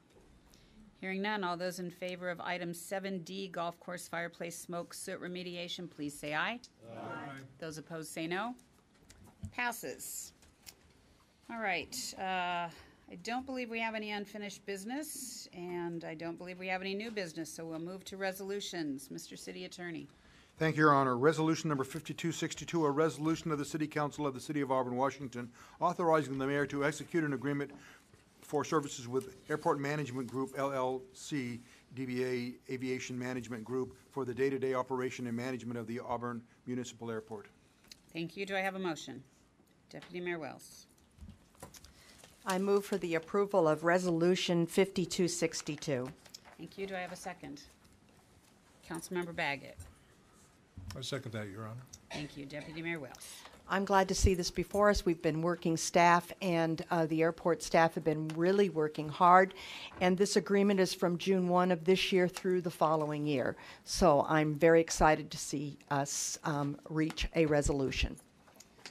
Thank you. Are there any questions or comments? Councilmember Pelosa. Thank you, Mayor. I'd like to refer the council to page 59.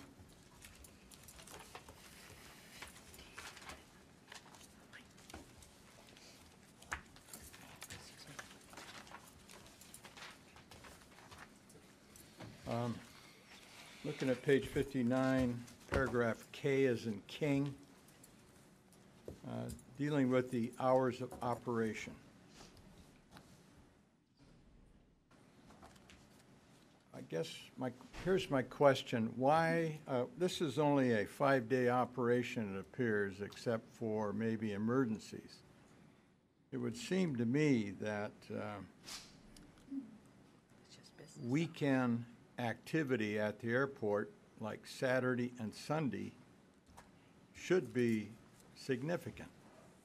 But yet we don't have any scheduled employees there. That's a question. Why, I guess.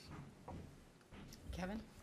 Councilmember Pelosa, so historically the city airport has operated in that 8 to 5 Monday through Friday orientation, as you've referenced. We do have pilot activity that does fly in and out of the airport. We do not have tower operations, so these are not towered operations. So the pilots utilize their own site visualization for the landing activities. To go to a different level of staffing that you're referencing, where we would be operating 7 days a week, that would be a new airport management approach, new service approach for the airport. I think as the airport grows in the future, that may be something to look at, both in terms of how the airport operates. It also, I think, fits in with the conversation that I think you're aware of, at least, and perhaps the council members are as well, as part of the strategic business plan for the airport, to look at the overall operations of the airport. So it may be something to look at for the future, but right now, based on current activity, based on our work with Mr. Garcia and his company, we seem to meet the need. I would remind that there is the on-call opportunity, and that he does deploy staff if needed. If there's a pilot that contacts the office, or if there's an emergency situation, we do have the opportunity to deploy quickly and get personnel out there. The reason I asked that question, the Auburn Airport is the 3rd or 4th largest airport in the whole state. And I would like to see us look into that sooner than later, you know, as an exercise. The other thing is page 60, paragraph O for Oliver, credit card processing.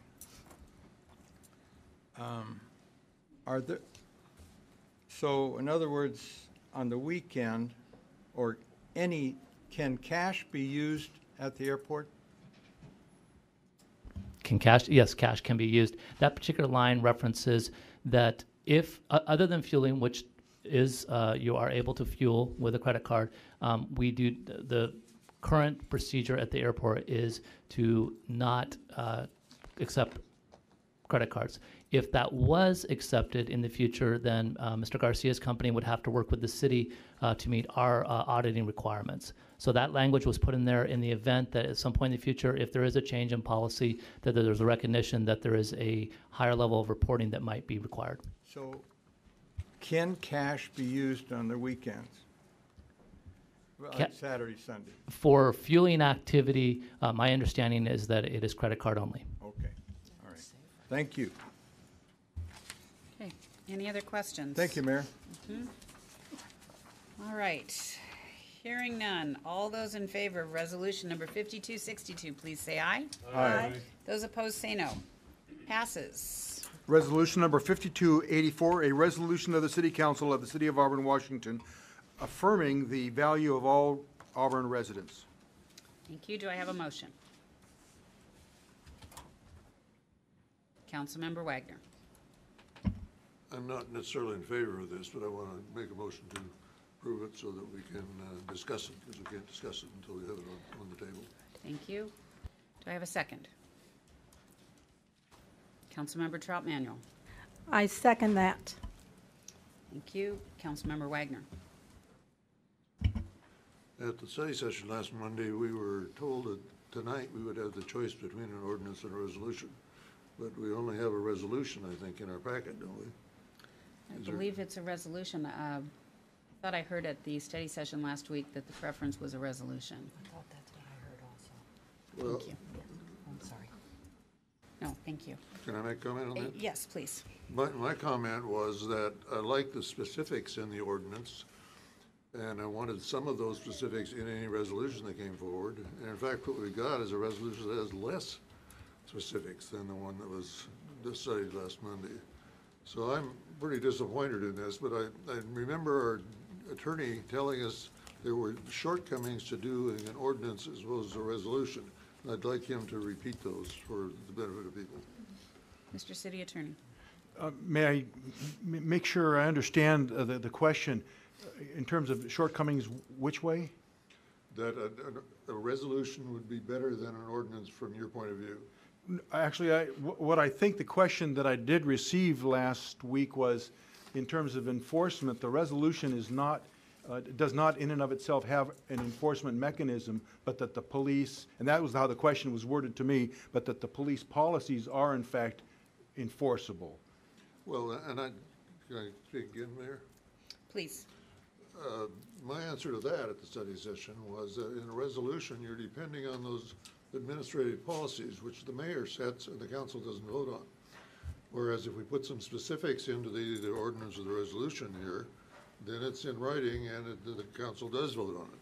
So I think both of my comments last Monday got lost in the shuffle somehow.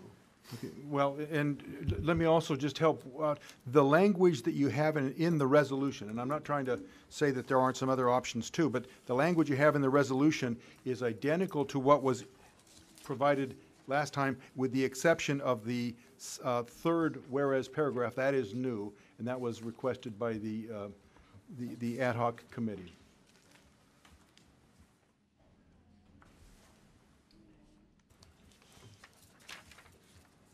Rich, did you have follow-up to that?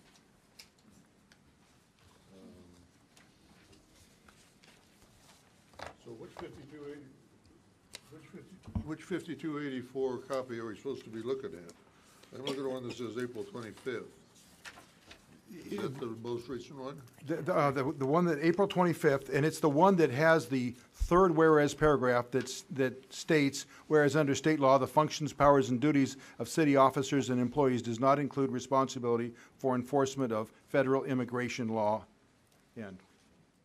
Okay, that answers some of it, but I still would like to understand why you thought a resolution might be a better choice than an ordinance. Well, these are choices, and I don't know that I would say one necessarily is better than the other. I think the reason that I would recommend the resolution in this case, compared to the resolution that we had, is because we already have a standard operating procedure in the police, which is more enforceable. And that was actually the way I tried to word my statements from last week. Deputy Mayor Wells.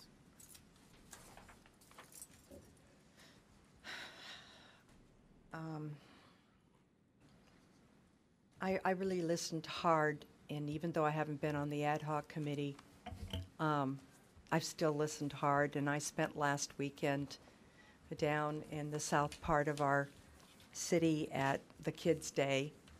Had a wonderful time.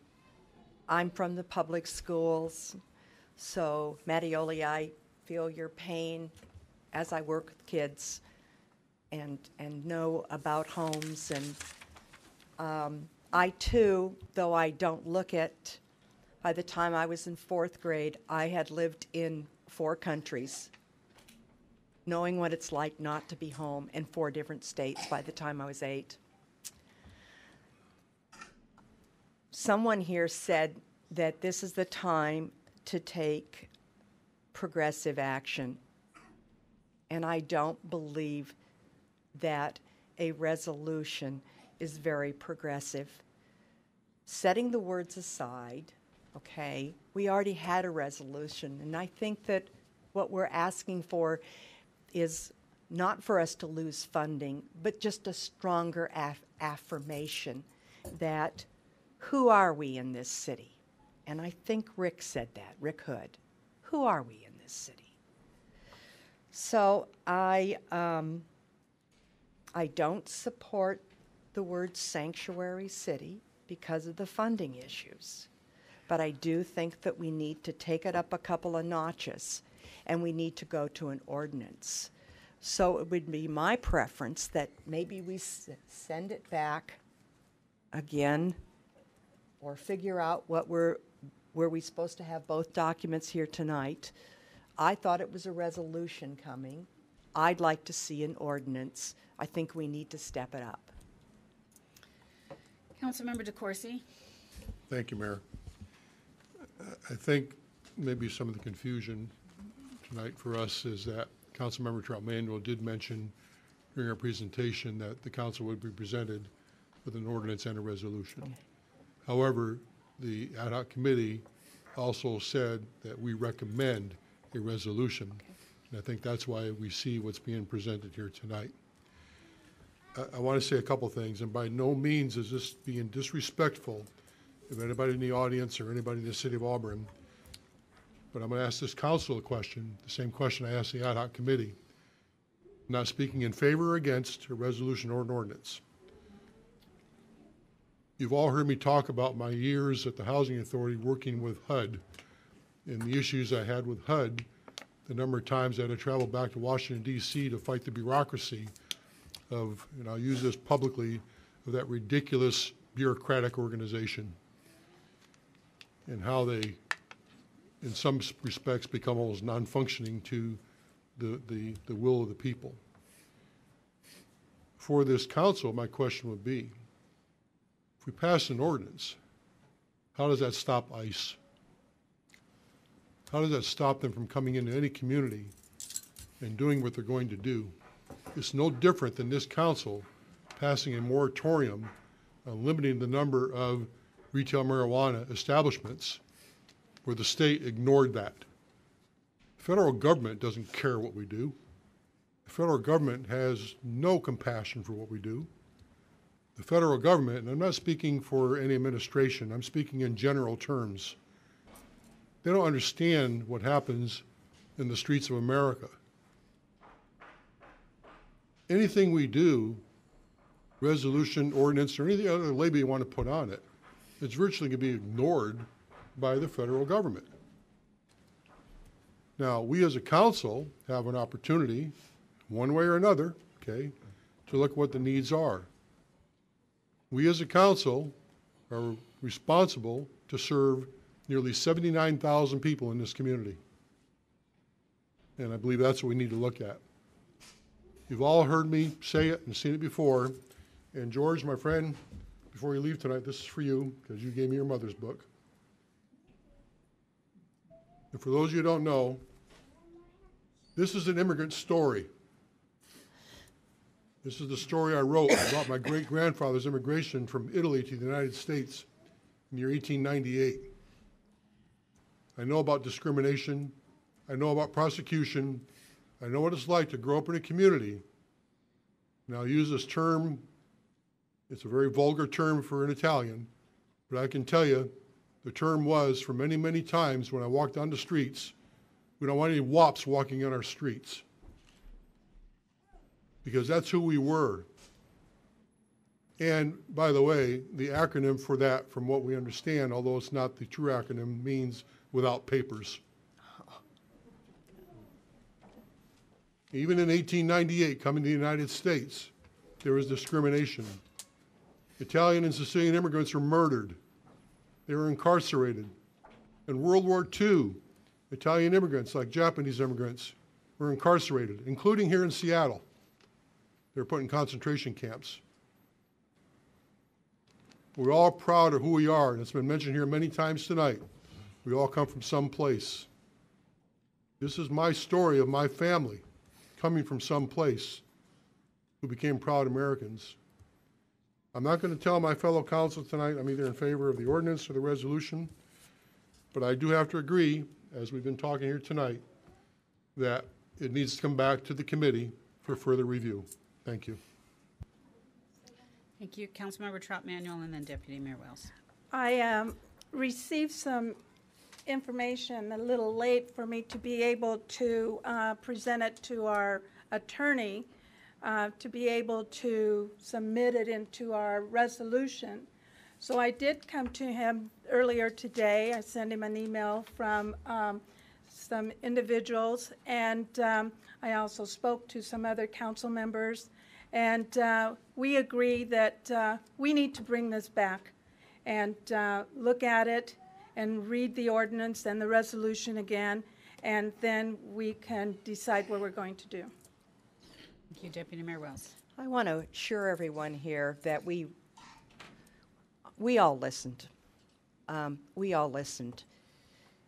But I believe that hopefully we have learned some lessons from the past. And that, yes, it was hard when my parents came over and other people's, my grandparents came over. But we're trying to make this a better world. I have a hard time taking all of your dreams, homes, families, and kids that I love and try to sum up your trials and tribulations in a resolution when later on today we're going to be doing a resolution on Dick's Hamburgers. I am embarrassed to equate the two. You have my vote for a resolution. No, but for the other. I'm just sorry I'm so passionate about this. To equate what's going on to burgers, you are right in asking for us to be more progressive in our action. The bottom line is, because of the quality police department we have, you're going to end up with the same. But it will be a statement from us showing the gravity of the situation. Thank you. Councilmember Holman. Oh, sorry, Councilmember Pelosi and then Councilmember Holman. Thank you, Mayor. In view of the discussion here this evening, I would like to move to table Resolution 5284 for further review by the ad hoc committee. Mr. City Attorney, once there's a motion to table, does that require a second? No. Yes, it does. Okay, and then also, Councilmember Holman had already shown an interest in speaking. Am I allowed to have him speak? Because it's a motion to refer it back to the ad hoc committee rather than to table it, to kill it, I think that is debatable. That's one of those parliamentary distinctions, and so it could be debated and discussed. Okay, do we have a second on sending it back to the ad hoc committee? Councilmember Trout-Manuel. I second that. Thank you. Councilmember Holman. Well, I was going to offer a different sort of compromise. We have friends and neighbors in the audience tonight and elsewhere that have been waiting several months for some action to table this amendment, this resolution, to reform the language into an ordinance means several more months of waiting as we run it through legal. What I was going to suggest is that we pass the resolution tonight and then begin working on an ordinance. By passing the resolution tonight, we're making a statement, and then we continue working so that it comes back in a stronger worded ordinance. I was not on the ad hoc committee that brought forth the resolution and have spoken in favor of a ordinance on more than one occasion. So I would offer that as a alternative. It would give us something to pattern our ordinance after. So we'll have to dispose of the motion that's on the floor now first. Any other comments? Okay, Councilmember Wagner.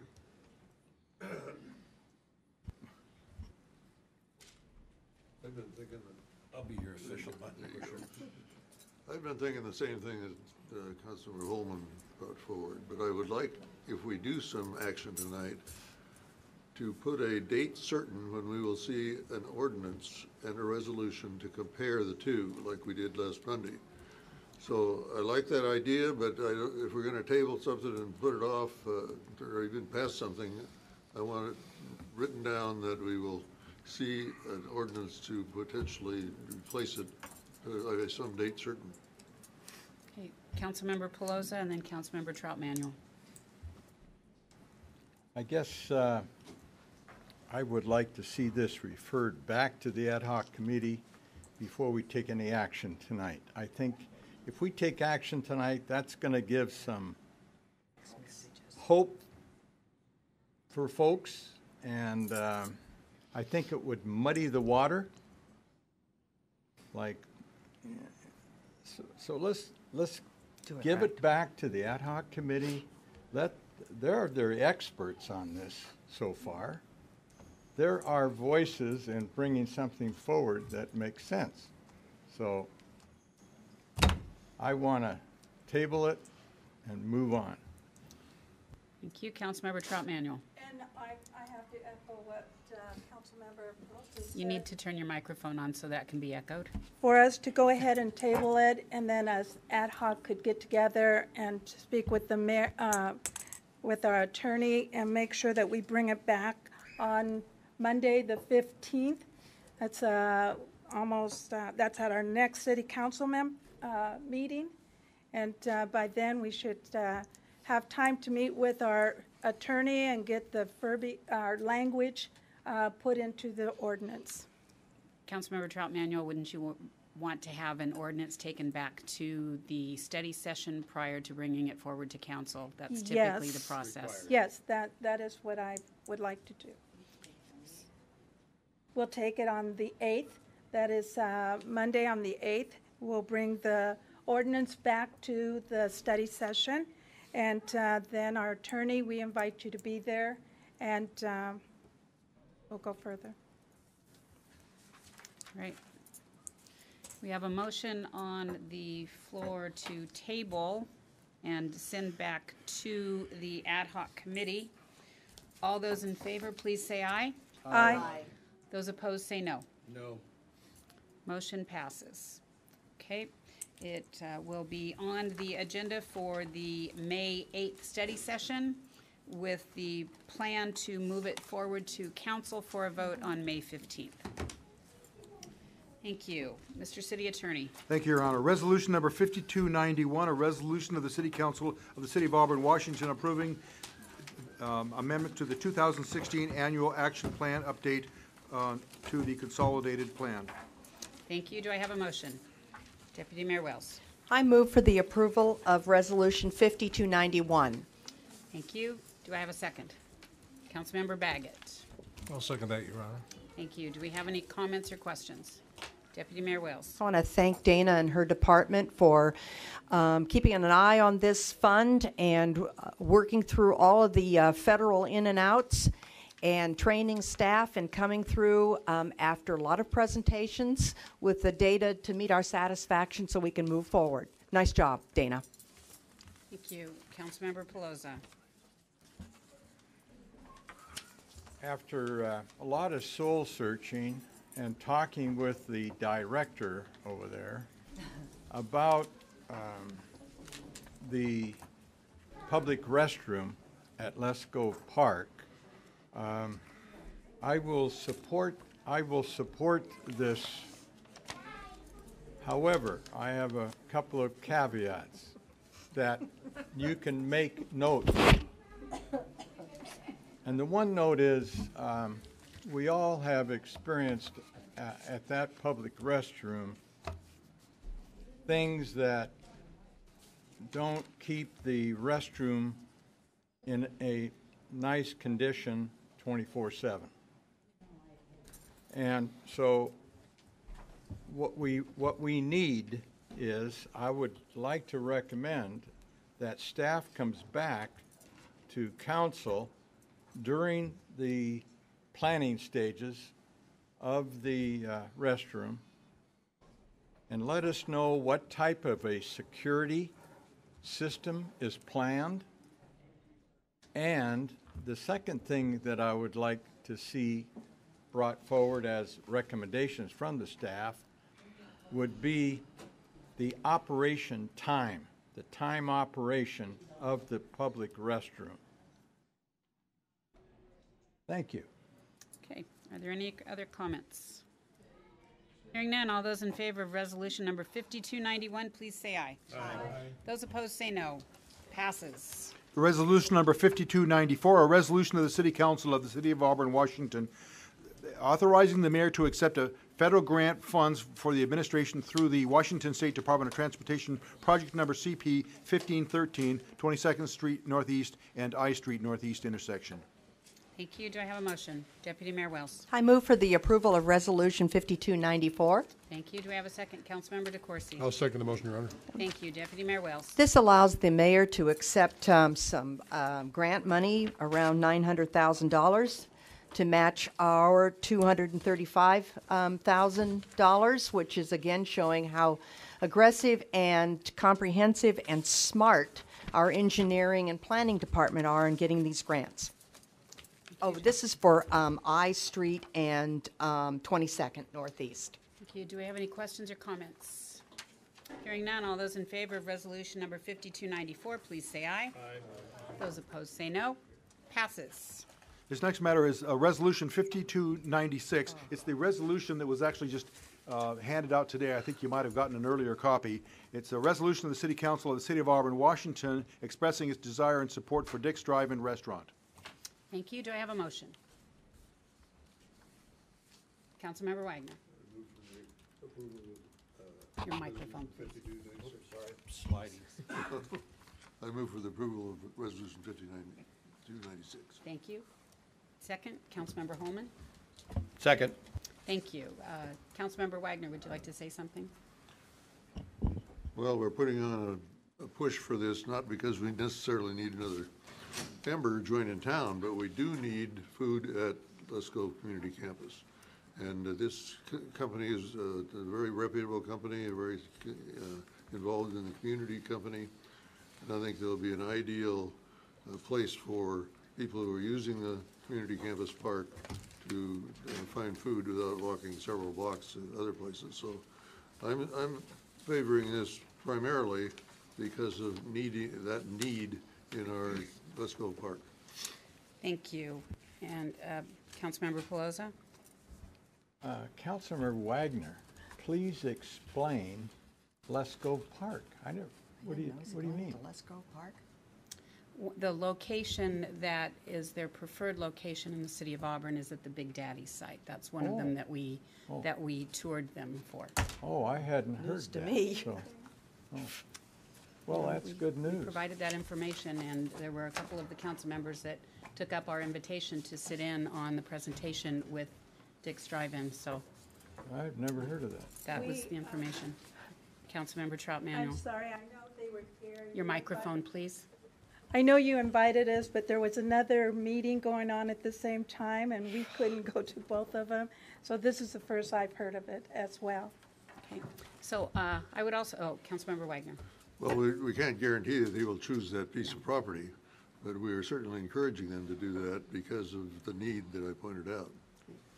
And Jeez, I nice will to know. tell you to be embarrassed to have a resolution in support of a company that does so much in their community. Let me read a few things that Dick's Drive-In does. They are big on corporate giving. In fact, they have always strived to be a strong partner in our communities. In September of 1998, they started the Change for Charity program. Customers could donate the change left over from their order to several partner charities who help the homeless in our community. Since Change for Charity began, Dick's customers have donated over $1.4 million to charity partners. Now you can round up your order to the nearest dollar and donate the extra change to charity, regardless of how you pay. Just order as usual and ask our crew to round up your order for charity. They have a philosophy that says, make a profit. A business that doesn't make a profit isn't good to anyone. 2, invest in your employees, because it's the best investment you can make. And number 3, invest in your community. If your community thrives, your business will thrive. Some of their charity opportunities currently: Roots, young adult shelters build community and foster dignity through access to essential services and a safe place to sleep for young adults experiencing homelessness. Fair Start, job training in the restaurant industry to fight homelessness, poverty, and hunger. Mary's Place, empowering homeless women, children, and families to reclaim their lives by providing shelter, nourishment, resources, healing, and hope in a safe community. In fact, the granddaughter, Jasmine, who was one of them on the visit, her brother is the one that came up with the idea for No Child Sleeps Outside that goes with Starbucks. Cocoon House. Cocoon House has built, innovated, and adapted programs to benefit homeless, at-risk, and disconnected young people in Snohomish County. Operation Night Watch is an interdenominational Christian ministry serving the poor and homeless. Compass Housing Alliance. Compass Housing Alliance develops and provides essential services and affordable housing for homeless and low-income people in the greater Puget Sound region. First Place offers free or deeply discounted academic assistance to students in grade K through 6 and on-site housing at Imani Village, and provides housing vouchers and counseling to families. And St. Martin de Porres Shelter provides safe and dignified night shelter for homeless men age 50 and older. They currently operate at our full capacity of 212 men each night. The wages are $13 an hour. They have $25,000 scholarships for all employees who work 20 hours a week for at least 6 months and continue to work at least 20 hours a week while going to school. Over a 4-year period, they have access to that $25,000. Child care assistance. As an extension of their scholarship program, child care assistance of between $3,500 and $9,000 per year is available to employees working 20 hours per week for at least 6 months and continue to work at least 20 hours per week while receiving child care. They also provide free health care, 100% employer-paid health insurance for all employees working at least 24 hours per week, and that's over 75% of their employees. Children are covered at 75%. Dental coverage is also 100% employer-paid as well for non-smoking employees. So to be embarrassed about wanting to support a business like that in our community, I think is absolutely wrong. All those in favor of resolution number 5296, please say aye. Aye. Those opposed say no. It passes unanimously. We will move on to mayor and council member reports. At this time, the mayor and city council may report on their significant city-related activities since the last regular council meeting, and tonight we will begin with Councilmember Pelosi. Caught me again. Okay. You can always pass. Yes. Okay. I don't think that's his option. I think I covered that last week. Passing? No, I'm not. I would never pass. I want to just talk a little bit about Metropolitan Solid Waste Management Advisory Committee, which I represent for the city. They're working on a comprehensive plan, and they gave us a little information. They've talked about options to extend the Cedar Hills landfill. I've talked about it ever since I've been on it. In fact, when I was on it to begin with, the landfill was supposed to close last year in 2016. Now the closure is estimated beyond 2028 because of alternatives for expanding it in many ways, such as waste export. In other words, send it out via rail. That could help expand it. Waste to energy, take much of the waste and turn it into usable gas. And then, of course, they're always talking about raising the sides of it so they could put more in. And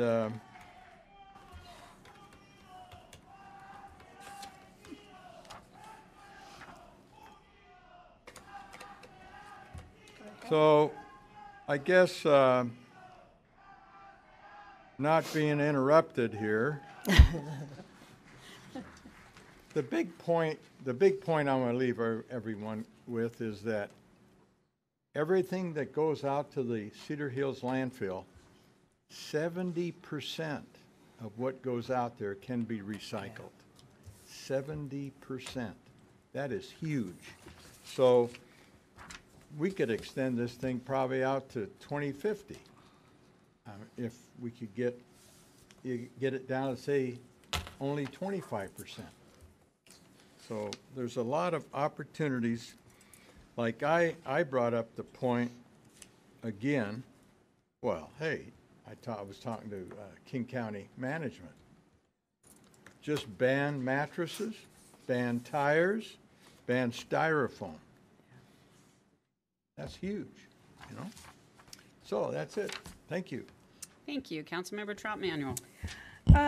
On April 25th, I drove over to Seattle for an executive meeting for the Regional Law and Justice and Safety Committee. We were working on our calendar and also on some topics. And so they asked if they could come to Auburn and host our monthly meeting in September. So I was really excited that they asked to come here. So we will be hosting our Regional Law and Justice Safety Committee here in Auburn at 7:30 in the morning on September 18th. Also on Saturday, I had the honor, I was invited over to Colonial's apartment for Los Días de los Niños, the Day of the Children. There was, it was so much fun. They had cotton candy, they had authentic Mexican food, and they had piñatas, they had games, they had just kids coming over and talking to us and asking questions. Largo was invited to attend as well, so we just went and met with the people in that apartment.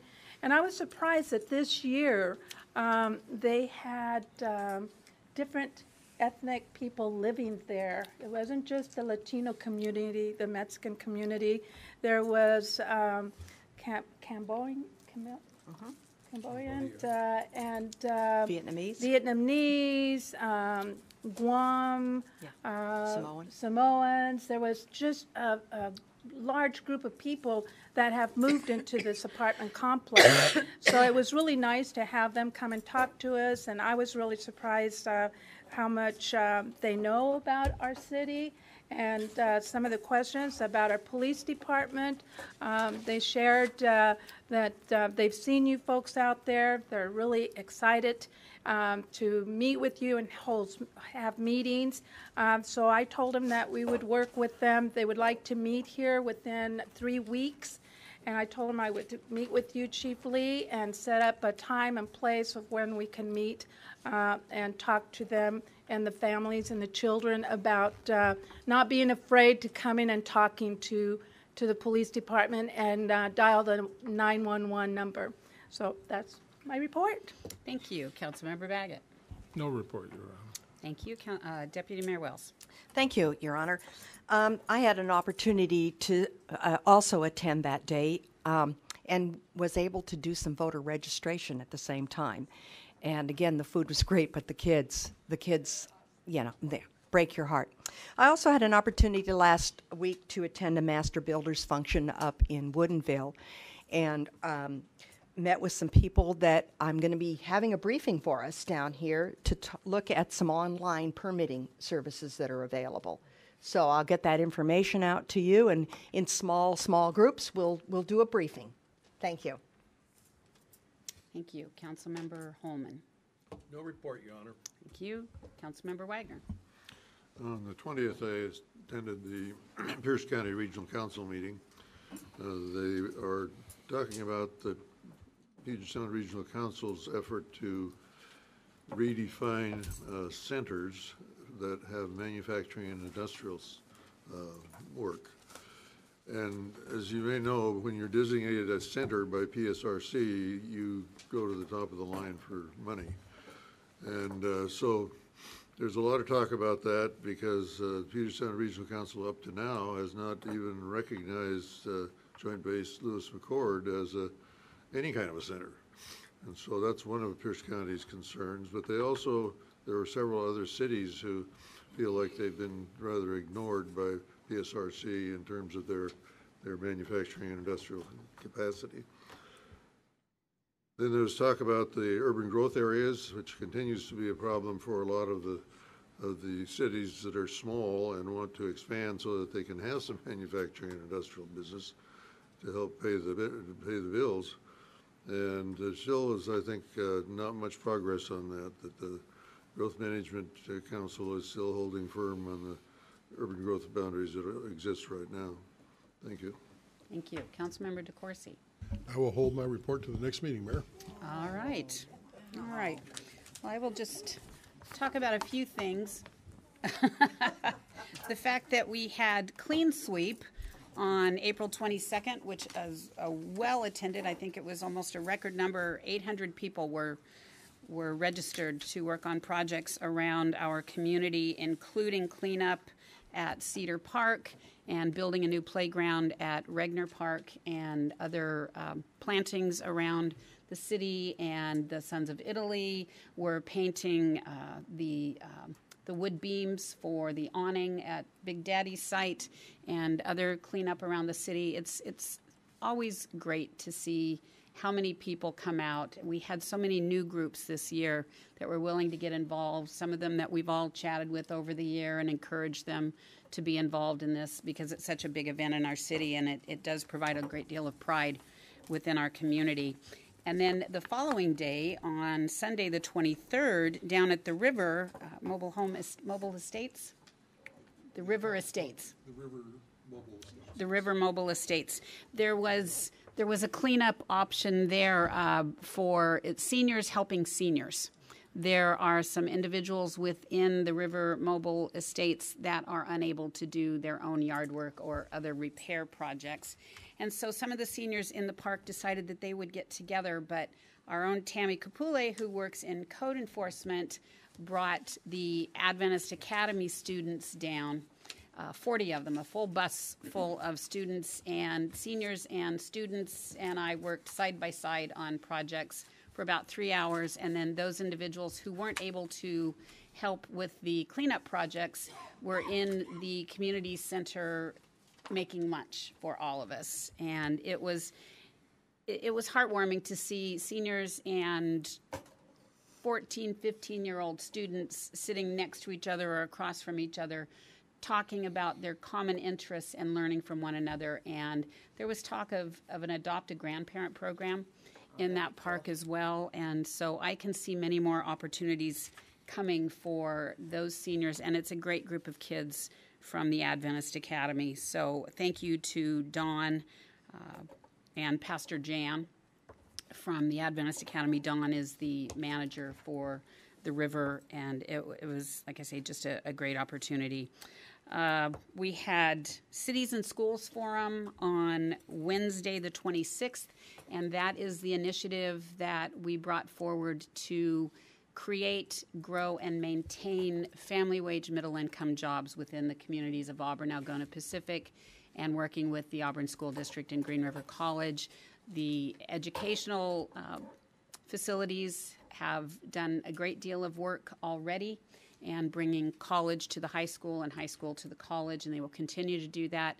The three areas that we are focusing on are IT, manufacturing, and the trades, and there is some language that Mayor Geyer from Pacific shared with all of us that will that the cities could bring forward to encourage or require even more apprenticeship programs within the contracts that we let within the city. So we'll bring that forward to council at a study session in the near future, so you can look at that and see what that might hold for the city of Auburn. Empty bowls at Grace Community Church on Friday the 28th, another wonderful event that says so much about our community. People coming together, purchasing bowls that were made by potters at Green River, and it all goes to support the Auburn Food Bank, and every dollar that is donated, Debbie Christian is able to spend like it were $5. She does tremendous work within our community, and I'm very proud to call her a friend and in awe of the work that she does. Saturday, as you heard earlier this evening, we had the fishing derby. The Lions Club held their special needs fishing derby. 9 o'clock, all of those lions are in the pond, and the kids had a great time. And then leaving there. Next to the pond, perhaps? Next to the pond, not in the pond. No kids in the pond. It just sounds like Lion April. Lion April made it into the pond. And left there to go to the YMCA's Healthy Kids Day, which is another great event in our community that provides children with the opportunity to learn about a healthy lifestyle. They were fitted for bicycle helmets.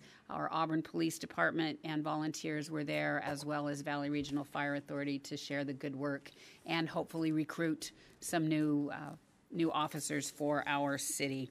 And with that, Mr. City Attorney, do we have any need for a closed or executive session? No, we do not, Your Honor. No? Councilmember Wagner, did you? I thought maybe the mayor would report on our meeting with the Muckleshoot Indian Tribe Council.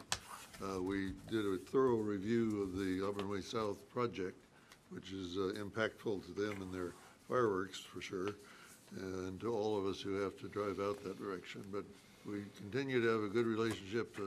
There are a couple of new council members for the tribe, and they're fitting right in too. Yes. All right. Thank you. For that, we are adjourned.